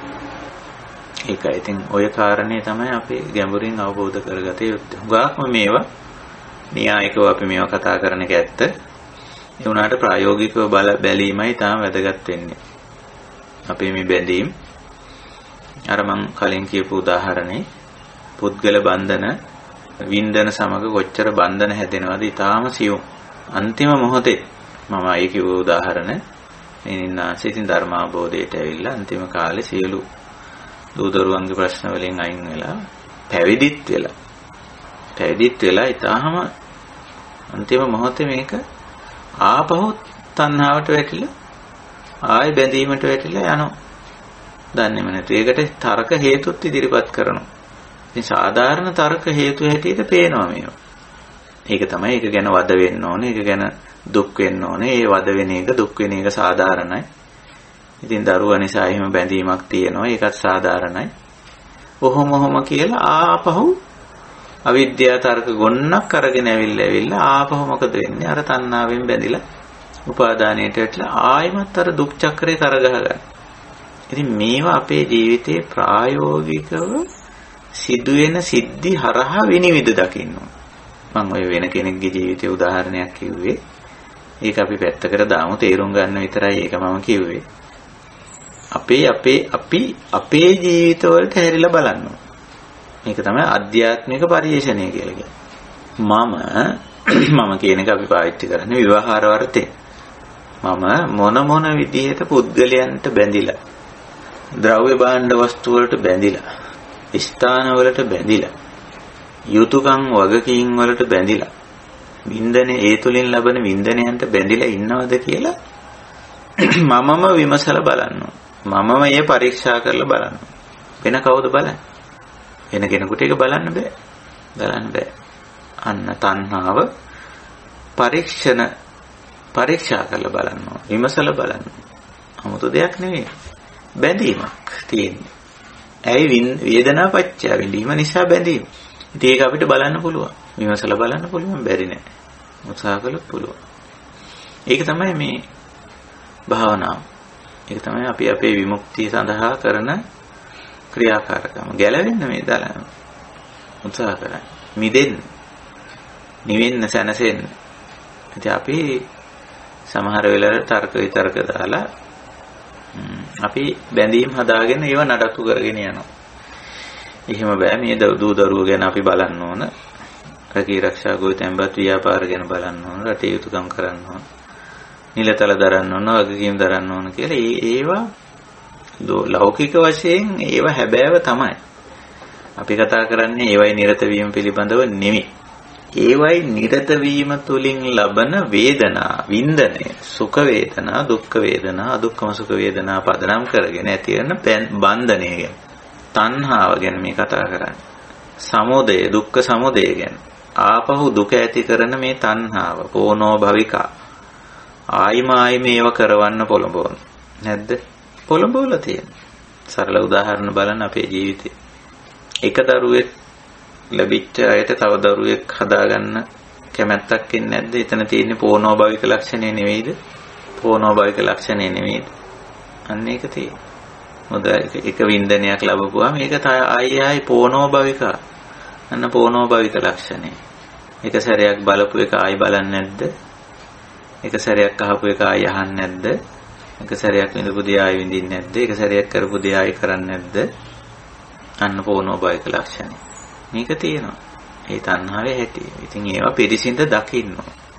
කාම තණ්හා, භව තණ්හා, විභව තණ්හා වශයෙන් පංචකාමයට තියෙන ලැබිකම් ඊට අදාළ තත්වයන් මට්ටම් සකස් කිරීම භව තණ්හා ලෙවල් මට්ටම් තත්ව තනතුරු සකස් කරනවා වටපිටාවන් සකස් කරනවා භව මොකටද කාමය භුක්ති විඳින්න ඊට පස්සේ ඒක කරගන්න බැරි වුණාම දේශයටත් වැටෙනවා විභව ඉතින් ඔච්චර දුරට යන්න දෙයක් නැහැ අපි මේක පිරිසිදු දැනගත්තොත් මේක යථා ස්වභාවය වටහා ගන්න උත්සාහ කෙරුවොත් මොකද්ද දුකට හේතු අයං තණ්හා මේ බන්ධනය ඒක හත්පසින් අවබෝධ කරගන්න අපිට පුළුවන් ජීවිත අත්දැකීම් ඕන තරම් තියෙනවා බන්ධනයන්ට අදාළ ඕන තරම් බැඳීම් තියෙනවා ලයිස්තුගත කරගන්න පුළුවන් සිය ගණනක් පුද්ගලයන්ට බැඳීම් තියෙනවා පුද්ගලයන්ගේ ගතිගුණ වලට බැඳිලා තියෙනවා පුද්ගලයන්ගේ වැඩ කලාවට අපි බැඳිලා තියෙනවා පුද්ගල බන්ධන වල ගත්තම ඔහොම ද්‍රව්‍ය භාණ්ඩ වස්තු ගත්තමත් ඒත් එහෙම ඒවයි හැඩය ස්වરૂපය ක්‍රියාකාරකම එයින් ලැබෙන පහසුව නිසා ඒවට බන්ධන හදාගෙන තියෙනවා අපි ස්ථාන එක්ක ඔය ස්ථානවල ස්වરૂපයේ ස්වභාවය ඒවයි තියෙන පහසුකම් ඒවයින් ලැබෙන යම් යම් සේවාවන් නිසා අපි ඒවට බන්ධන හදාගෙන එහෙම තියෙන ප්‍රදේශයට රට රාජ්‍යවලට බන්ධන හදාගෙන නැද්ද මේ සමහර වෙලාවට රටවල් වල යන්නේ ගිහිල්ලා පදිංචි වෙන්නේ සමහරට ඒ රටේ හොඳ නැති වුණාම තව තැනකට යන්නේ ඇයි ඒ වයින් ලබන වින්දනය මෙහි හොඳයි මෙහි කාලගුණ තත්ත්වය හොඳයි දේශගුණ තත්ත්වය හොඳයි මෙහි මිනිස්සු හොඳයි මෙහි වැඩ කරන විදිය හොඳයි කියන්නේ මොකද්ද ඒක ඇතුලේ තියෙන්නේ මොකද්ද වින්දනය අපි ඔකට හොඳයි කියලා දානු නම හැබැයි මේ හොඳයි කියන එක ටික කාලයක් යනකොට හොඳ නැහැ කියලා කියනවා. හොඳ නම් හැමදාම හොඳ වෙන්නේ වෙන තැනක වින්දනයක් හොයනවා. මීට වැඩිය හොඳ එකක් තමයි. මේක අපේ ජීවිතය තුලින් දකිනවා මිසක පොතෙන් දකින්න පුළුවන් එකක් නෙමෙයි. මේ බන්ධනය තණ්හා. මේ තණ්හා කිව්වා මේකේ කැත මොහුනුවරක් තමයි අපි දෙන්න පුරුදු වෙලා තියෙන්නේ. තණ්හාව කිව්වා මහා කැත දෙයක් කියලා නෑ. හේතුඵල ධර්මතාවයක් හැටියට දැකලා පහතබ්බ ධම්මයක් හැටියට දැක ගන්න. දුක්ඛ සමුදයං අරිය සත්‍යං. මේ තණ්හාව කියන්නේ ආර්ය සත්‍යයක්. දැන් දුක්ඛ සමුදය හැටියට දක්වන්නේ තණ්හාවනේ. තණ්හාව සත්‍යයක්, ආර්ය සත්‍යයක්. ආර්යයන් විසින් හඳුනාගත්ත සත්‍ය තත්ත්වයක්. දුක්ඛ සමුදයං අරිය සත්‍යං. ඉතින් ඒක අරියට අවබෝධ කර ගැනීම තමයි සත්‍ය අවබෝධය කියන්නේ. අපි අපේ තණ්හාව අපි හරියටම අවබෝධ කරගත්තා නම් අපි දෙවෙනි ආර්ය සත්‍ය අවබෝධ කරගත්තා.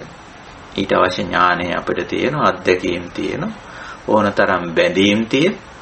ඒවට හිත යොමු කරලා ඒව හොඳට දහමට අනුව පිළිසිඳ දැක ගන්න පුළුවන්. ඒක තමයි සත්‍ය අවබෝධය. දුක්ඛ සමුදයං අරිය සත්‍යං.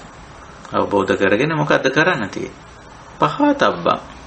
බැහැර කරන්නයි තියෙන්නේ. ඉතින් ওই විදිහටයි අපේ ධර්මයේ සමුදය සත්‍ය පැහැදිලි කරන්නේ. හොඳයි අපි සූත්‍ර සාකච්ඡාව ඔතකින් නතර කරලා වෙනදා වගේ අපි යමු වෙනවා අපේ ධම්ම සභාවේ ඉන්න අපේ කල්යාණ මිත්‍රයන්ට යම් දේවල් කතා බහ කරන්න, සාකච්ඡා කරන්න, විමසන්න සමහර විට යම් දේ ඇති. ඒක නිසා අපි සඳහා අවධානය යොමු කරන්න බලාපොරොත්තු වෙනවා මෙතෙන් සිට.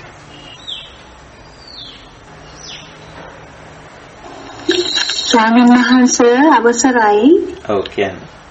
ස්වාමීන් වහන්සේ මේ රාග දේශ මොහ නැමැති අකුසල මූලයෙන් හටගන්නා නාම රූප ධර්මයන්ගේ යථාභූතය දැකීමට සත්‍ය පැවැත්වීමට හැකිනම් එතනම පංච උපාදානස්කන්ධ දුක්ඛ නැමැති සියලු දුක් නිරෝධ වෙනව නොවේද? ඔව් ඒ ප්‍රකාශනය හරි. ඔබතුමීගේ ප්‍රකාශනය හරි. දැන් ඔය කියන දේ කිරීමෙහිලා අපි කොතෙක් දුරට අපේ දක්ෂතාවය තියනවාද? තියනවා නම් තමයි ඔබතුමී කියන දේ මේ පංචස්කන්ධයේ තියෙන උපාදානය එහෙම පිටින්ම උපාදාන නිරෝධය සිද්ධ වෙන්නේ. දැන් උපාදානය දකින්න ඕනනේ. උපාදානයේ ස්වභාවික දකින්න අපි කොච්චර දුරට මේ වයින් ඇති වෙන නාම රූප. ඇත්තට මෙතෙන්දී රූප අපි ගන්නෙ නැහැ. රූප ධර්ම වල රූප ධර්ම කොයි වෙලාවකවත් ක්ලේශ ධර්ම හැටියට ගණනය වෙන්නේ නැහැ. සතර මහා භූත පඨවි ව්‍යාපෝ ආයෝ තේජෝ සහ ඒවා සකස් වෙලා ඇති වෙන උපාදාය රූප. ඒවා කෙලෙස් නෙමෙයි. නාම වලිනුත් සියලුම නාම ධර්ම කෙලෙස් නෙමෙයි. නාම ධර්ම වලිනුත් ඔය කොටසක් රාගානුසය, පටිඝානුසය, අවිද්‍යානුසය වශයෙන් ඇති වෙන ඒවයින් ඇති වෙන උපකිලේශ ඒ මූලික අනුසය ධර්ම තුනක් රාග, ද්වේෂ, මෝහ කියලා අපි ගත්තොත් ඒ තුනත් ඒවයින් ඇති කරන උපකිලේශ ධර්මත් තමයි මේ නාම ධර්ම වල අකුසල නාම ධර්ම හැටියට සැලකෙන්නේ. ඒ ටික අපි හරියටම අවබෝධ කරගත්තොත්, හරියටම අල්ලාගත්තොත්, තේරුම් ගත්තොත්, සොයාගත්තොත්, කොටු කරගත්තොත් ඇත්ත වශයෙන්ම මේක ඒ දේවල් වලින්නේ අර පංචස්කන්ධය උපාදාන කරන්නේ. දැන් රාග වශයෙන් හරි, දේශ වශයෙන් හරි, මෝහ වශයෙන් හරිනේ මේක උපාදාන කරන්නේ. ඉතින් එක පැත්තකින් පංචස්කන්ධය කෙනෙකුට පුළුවන් පංචස්කන්ධේ රූපස්කන්ධය, වේදනාස්කන්ධය ආදී වශයෙන් අපි කතා කරු පංචස්කන්ධයේ යථා ස්වභාවය පිරිසිදු දකින්න පුළුවන් එක පැත්තකින්. එහෙම දැක්කොත් ඒ පිළිබඳව තියෙන උපාදානයේ අයින් වෙනවා. එහෙමත් යනවා. අනිත් පැත්තෙන් මේ නාම ධර්ම, අකුසල නාම ධර්ම ටික පිරිසිදු දැක්ක ඒක එතනින් ගෙවිලා යනවා. අකුසල නාම ධර්මය. ඔය මාර්ග දෙකම තියෙනවා. සමහර වෙලාවට දැන් සතිපට්ඨාන ක්‍රමයේ හුඟක් වෙලාවට තියෙන ඔය දෙකම.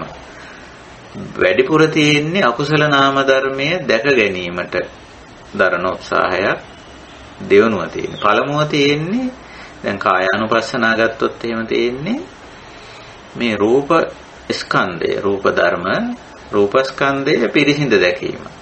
ධාතු වශයෙන්, පටිඝෝල වශයෙන්, ඊළඟට සීවතික මානසිකාර වශයෙන්, පටිඝෝල මානසිකාර වශයෙන්, ධාතු මානසිකාර වශයෙන් එහෙම මෙනෙහි කරලා බලනවා.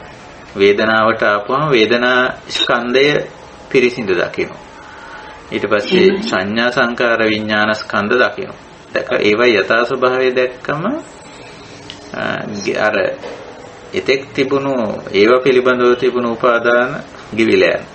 එහෙම නැත්නම් ධම්මානුපස්සනාවට ආපුවම අනිත් පැත්තෙන් මඟ පෙන්වීමක් කරනවා. ඒ තමයි අර සන්තං වාජ්ජත්තං කාමච්ඡන්දං සන්තං වාජ්ජත්තං ව්‍යාපාදං.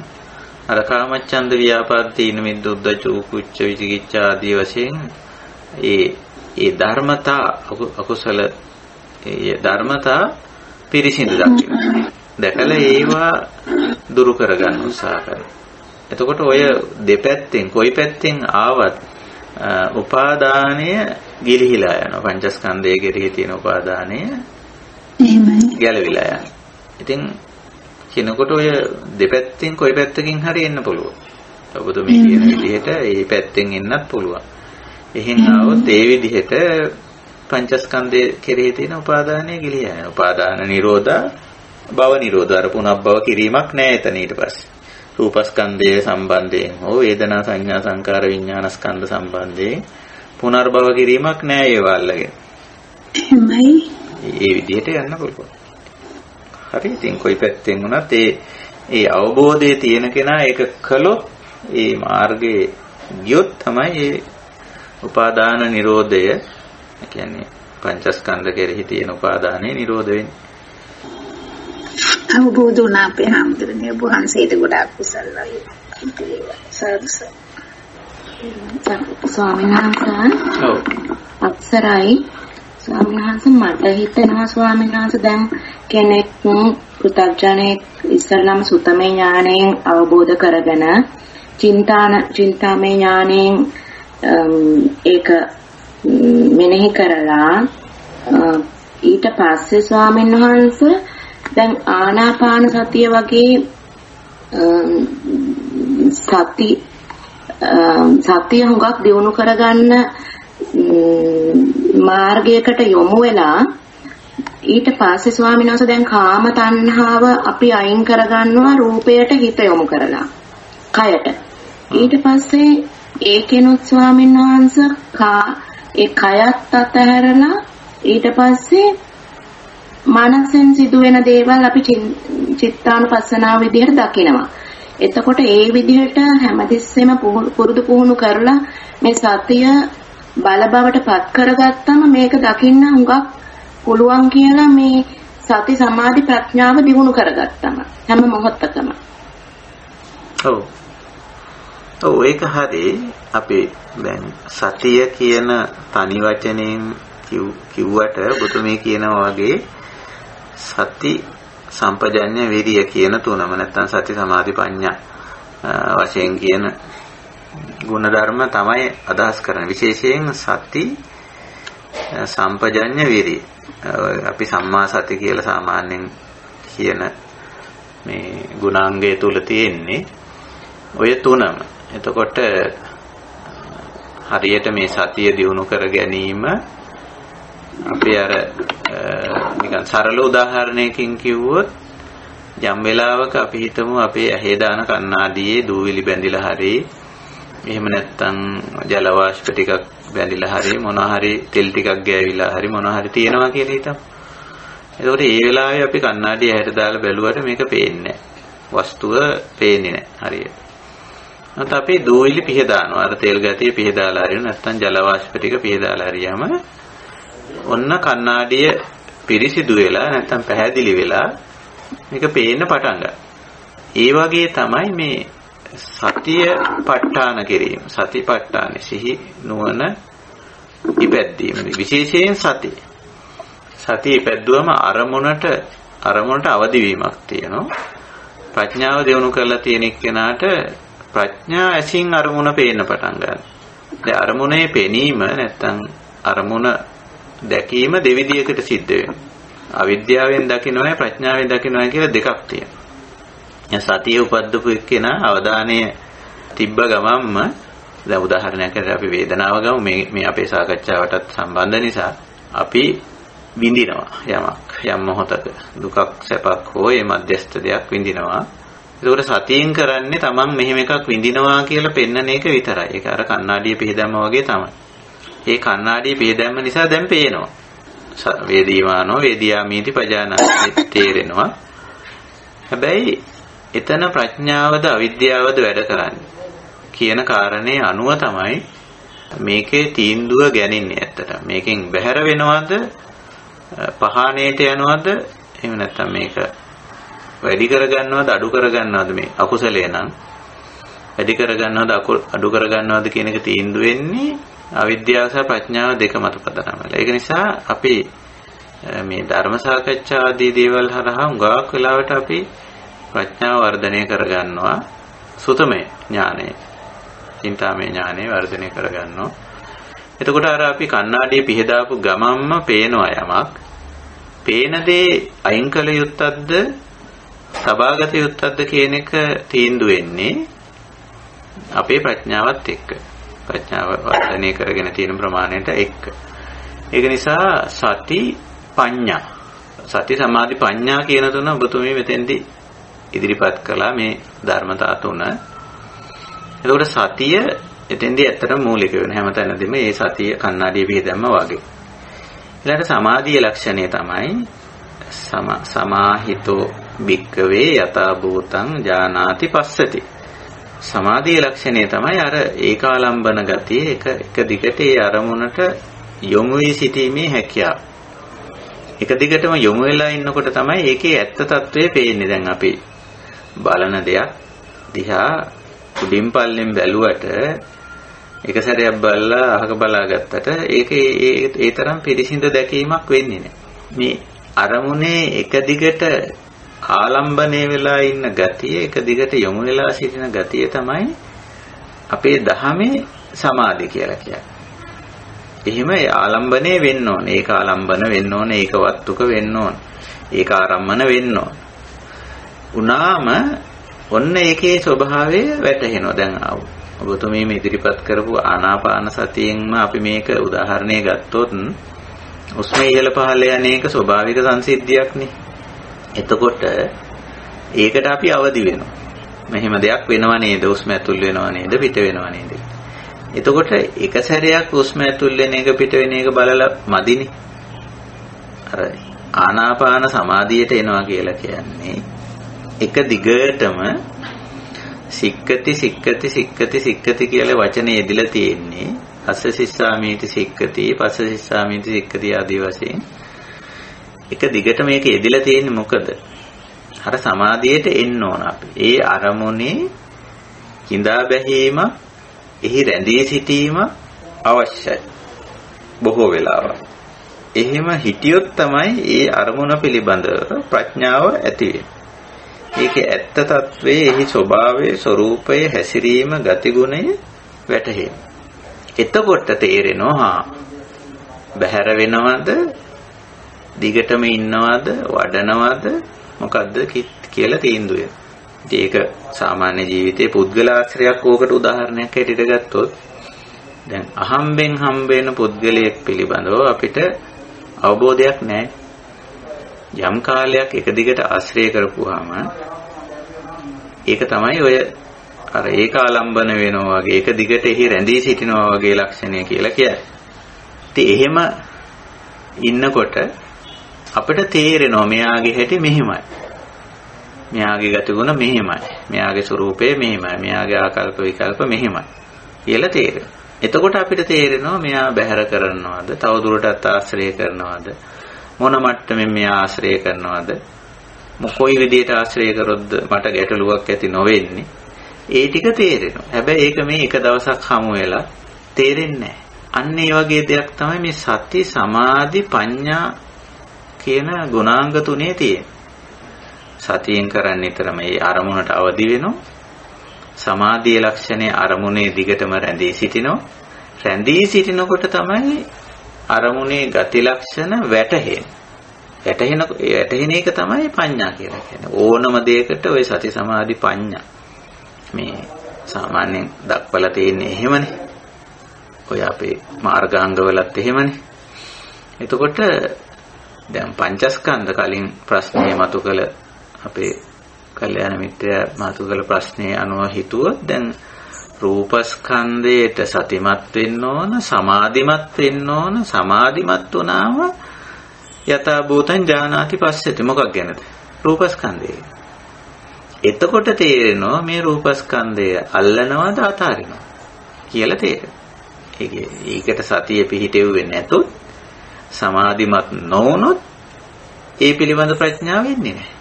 වේදනාවෙදිත් එහෙම සතිපට්ඨානෙදි කරන්නේම ඕකම. වේදනාවට සතිමත් වෙනවා, දිගටම ඉන්නවා ඒකේ. වේදනාවට සමාධිමත් වෙනවා. සමාධිමත් වෙනකොට වේදනාවේ ගති ලක්ෂණ, ස්වરૂපයන්, ස්වභාවයන් තේරෙනවා. එතකොට ගන්නවද අතහරිනවද? මේක මොකද මේකේ தත්ත්වය? ඔක්කොම වැටහෙනවා. ඒකයි ස්වභාවය. සංඥා, සංකාර, විඥාන ස්කන්ධ වශයෙන් ගත්තොත්, එහෙම නැත්නම් අනුපස්සනා වශයෙන් ගත්තොත්, චිත්තානුපස්සන, ධම්මානුපස්සන ඇටේට කරන්නේ ඕකම. ඉතින් සතියෙන් යොමු වීම, සමාධියෙන් රැඳී සිටීම, ප්‍රඥාවෙන් එහි යථා ස්වභාවය අවබෝධ කර ගැනීමක් තමයි තියෙන්නේ.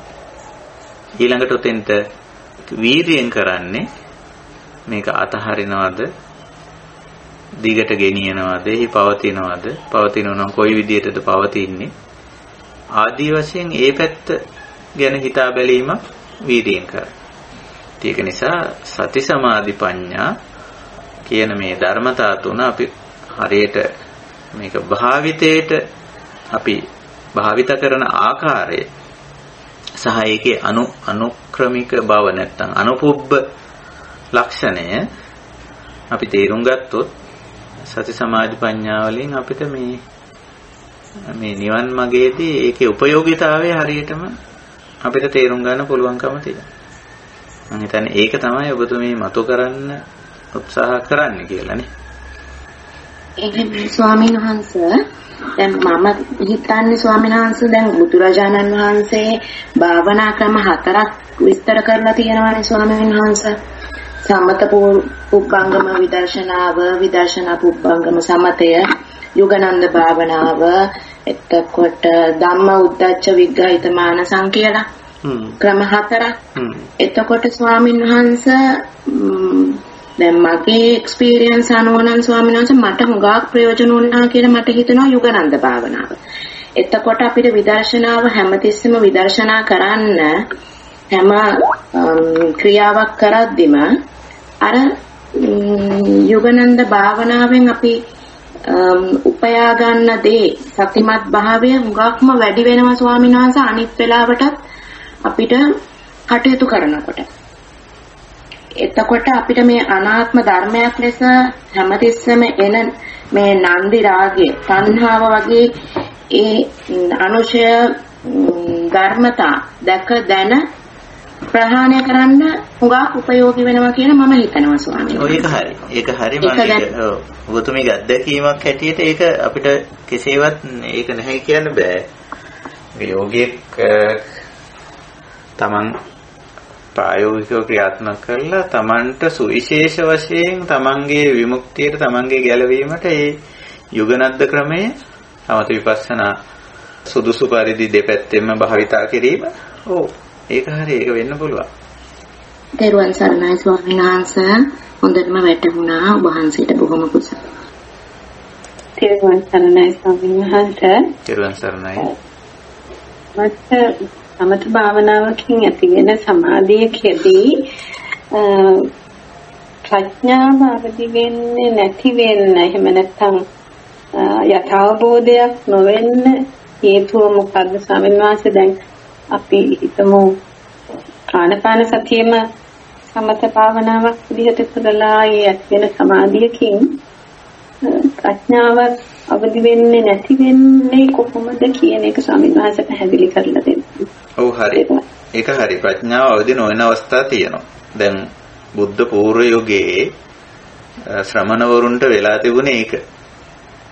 ආලාර කාලාම උද්දකරාම පුත්ත ආදී බෝසතාණන් වහන්සේත් මේ සමතය තුල දැඩිව ගිහිල්ලා තිබුණා. ගියාට මොකද ඒගොල්ලන්ට මේක ප්‍රඥාව අවදි වුණේ නැහැ. එතකොට ඒකට හේතුව මොකක්ද කියලා බලපුවාම සමතයේ ගිහිල්ලා තිබුණා. හැබැයි සතිය අරන් තිබුණේ නෑ ඒගොල්ලෝ. සමත භාවනා ක්‍රම හදාගෙන දැඩි සමත භාවනා ක්‍රමවල ගිහිල්ලා තිබුණා. ඒකයි බෝසතාණන් වහන්සේ ආපහු ඇවිල්ලා සතියෙන් පටන් ගත්තා.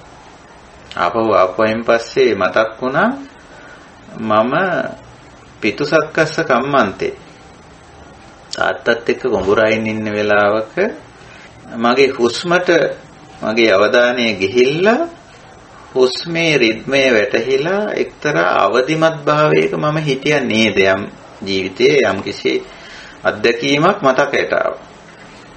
ඒක බුදුහාමුදුරන්ගේ පසු දේශනාවක සඳහන් වෙලා තියෙනවා. ඒ මතකය ඔස්සේ ආපහු උන්වහන්සේ සතිය අවදි කළා. මේ අරමුණෙහි අවදිමත්ව ඉන්න. අරමුණේ කිඳා බැහැලා ඉන්නවට වඩා අරගොල්ලෝ සමත සමාධි මගින් අරමුණේ කිඳා බැහැලා ඉන්න ගතිය තියෙන. ඒකේ තියෙන සුවදායී ගතිය නිසා, ඒකේ තියෙන වින්දනීය ගතිය නිසා, ඒකේ තියෙන සැහැල්ලුව නිසා එහි කිඳා බැහැලා ඉන්නවා. ඒකයි ඔය සමතයේ ලක්ෂණය. ඒක නිසා බුදුරජාණන් වහන්සේ ඒ කිඳා බැහැලා ඉන්න එක ඇතුළෙත් අවදි වෙලා ඉන්න පුරුදු කෙරුවා. යම් කිසි සුවයක් විඳින්මින් ඉන්නවා, සමත වෙලා ඉන්නවා, සමාධිමත් වෙලා ඉන්නවා. අපි ඒක සමාධි කියමු. ඒ සමාධියේ ඉන්නවා ඒ ගමන් අවදි වෙන්න කියලා. අවදි වුණාම තමයි ඒ සමාධියත් අනිත්‍ය අනාත්ම විදිහට වැටහෙන්නේ.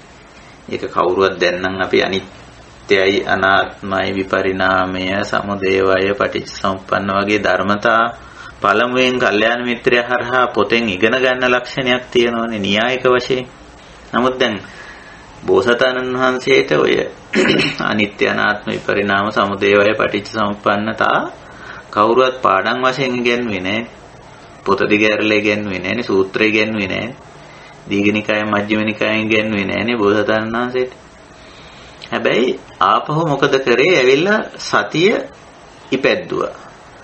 මේ සතිමත්භාවයේ අවදි කරා. අවදි කරායින් පස්සේ ඔන්න අරමුණේ යථා ස්වභාවය වැටහෙන්න පටන් ගත්තා.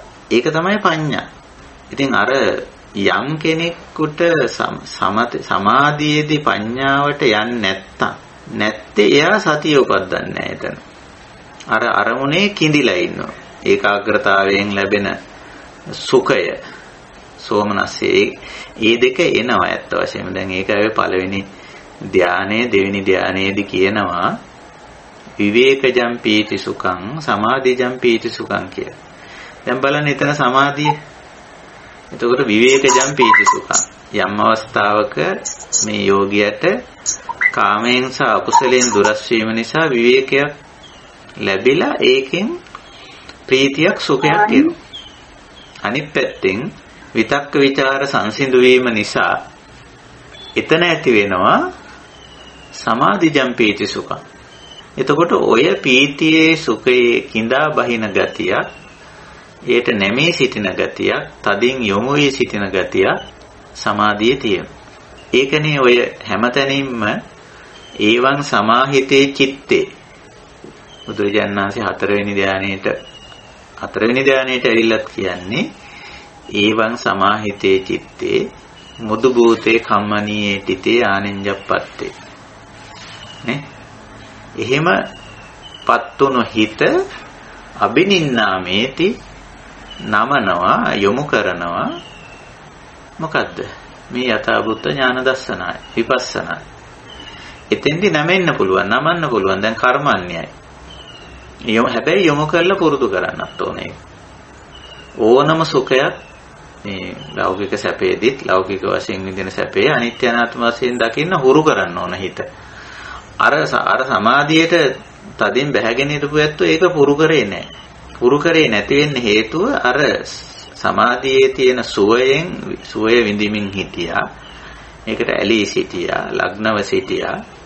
එතන සතියේ ඉපැද්දුවේ නේ. සතියේ ඉපැද්දුව නම් උපද්දපු ගමම්ම අර සමාධියේ තියෙන අනිත්‍ය ලක්ෂණය පේනවා. අනාත්ම ලක්ෂණය පේනවා. විපරිණාම ලක්ෂණය පේනවා. ඒකත් සංකතං ඕලාරිකම් පටිච්චසමුප්පන්නං විදිහට දකින්න. ඒක දකින්න බැරි වුණා.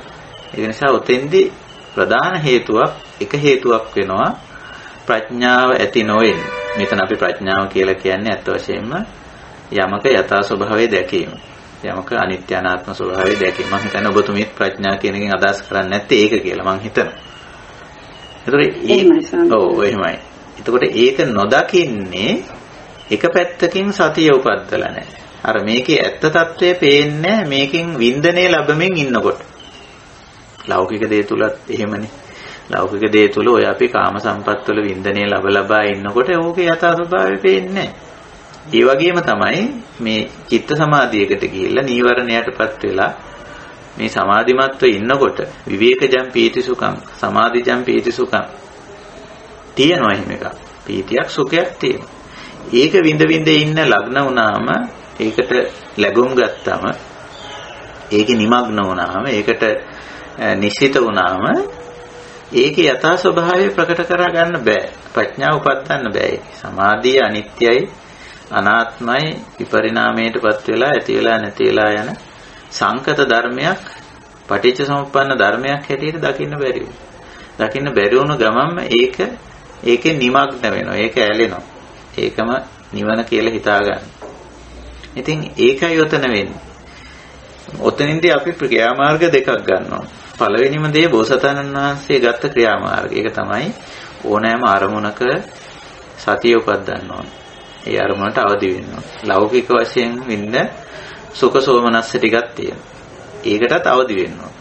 අධ්‍යාත්මික ගමන් මගේ ගිහිල්ලා අර ලෞකික දුක්ඛ දෝමනස්යන්ගෙන් දුරස් වෙලා වගකීම් රාජකාරී යුතුකම් වලින් ඉවත් වෙලා පැත්තකට වෙලා අයින් වෙලා නිදහස් වෙලා ලබන එක්තරා සමාධි සුවයක් තියෙනවා.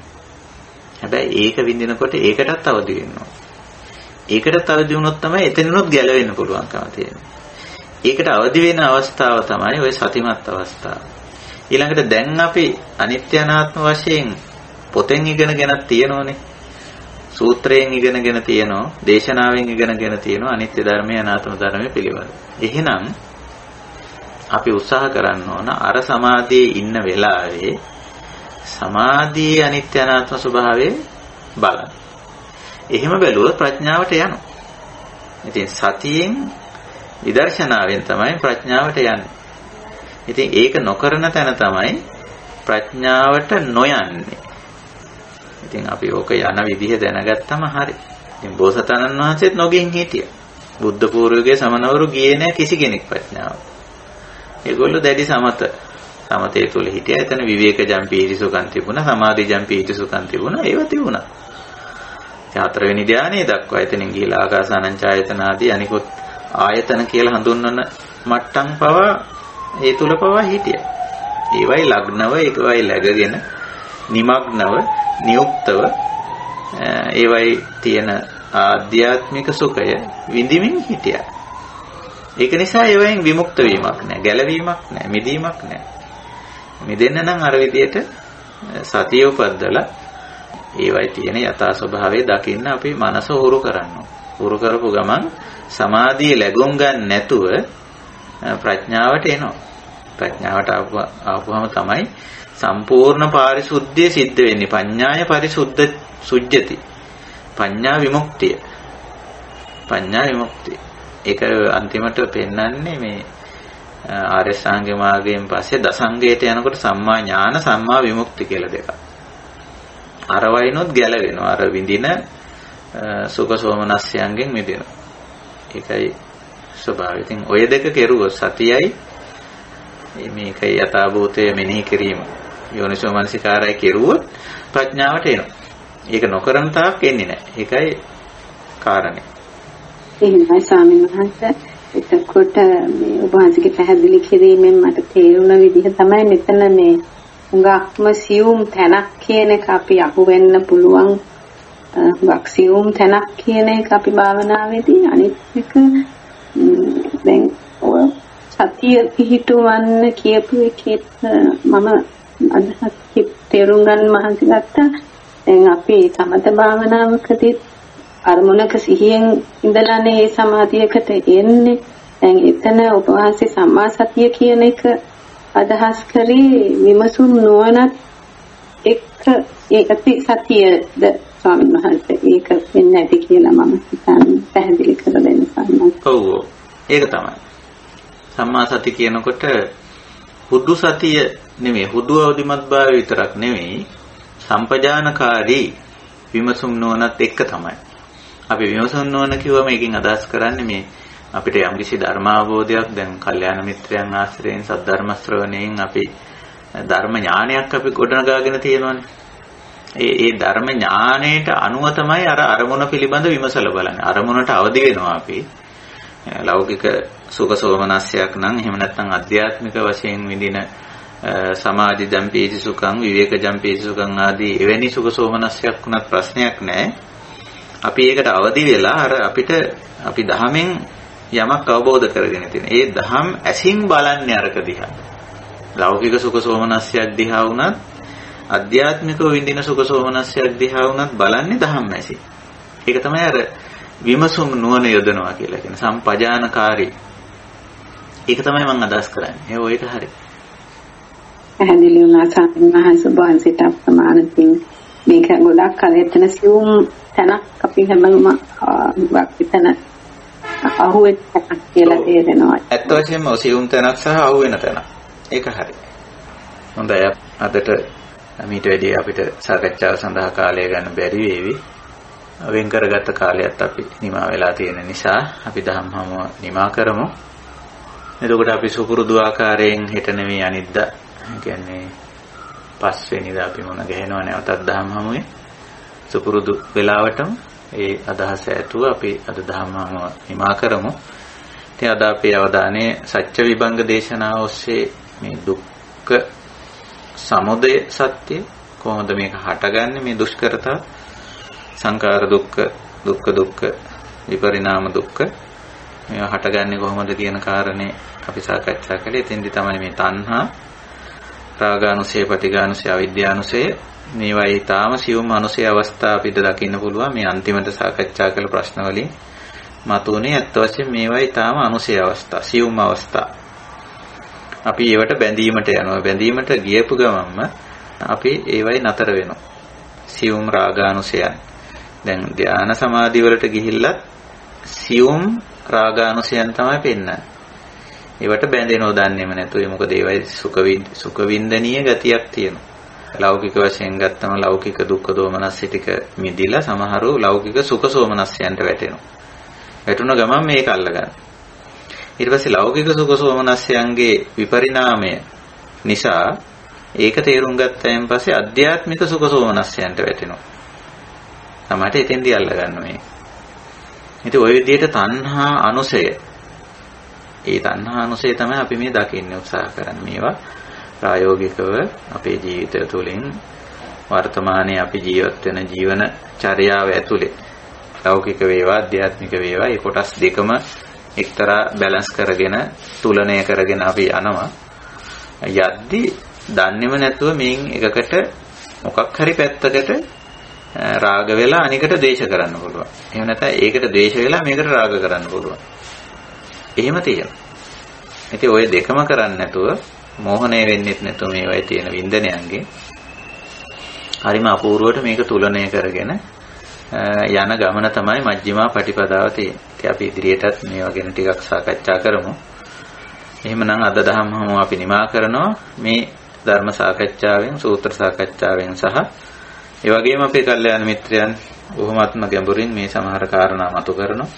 ඒ තුලින් අවබෝධ කරගත්තා වූ දහම් කරුණු අපිට මේ ජීවිතයේදීම මේ ධර්මයේ පරම නිෂ්ඨාව වන පරම ශාන්තිය වන නිර්වාණ ධර්මයේ සාක්ෂාත් කරන්නට අපි හැම දිනාටම මේ සියලු ධර්ම සාකච්ඡාවන් ධර්ම අවබෝධයන් උපනිශ්‍රේ වේවා උපකාරී වේවා හේතු වාසනා වේවා කියන උතුම් අධිෂ්ඨානයේ දහම් හමුව නිමා කරනවා. හැම දිනාටම තෙරුවන් සරණයි.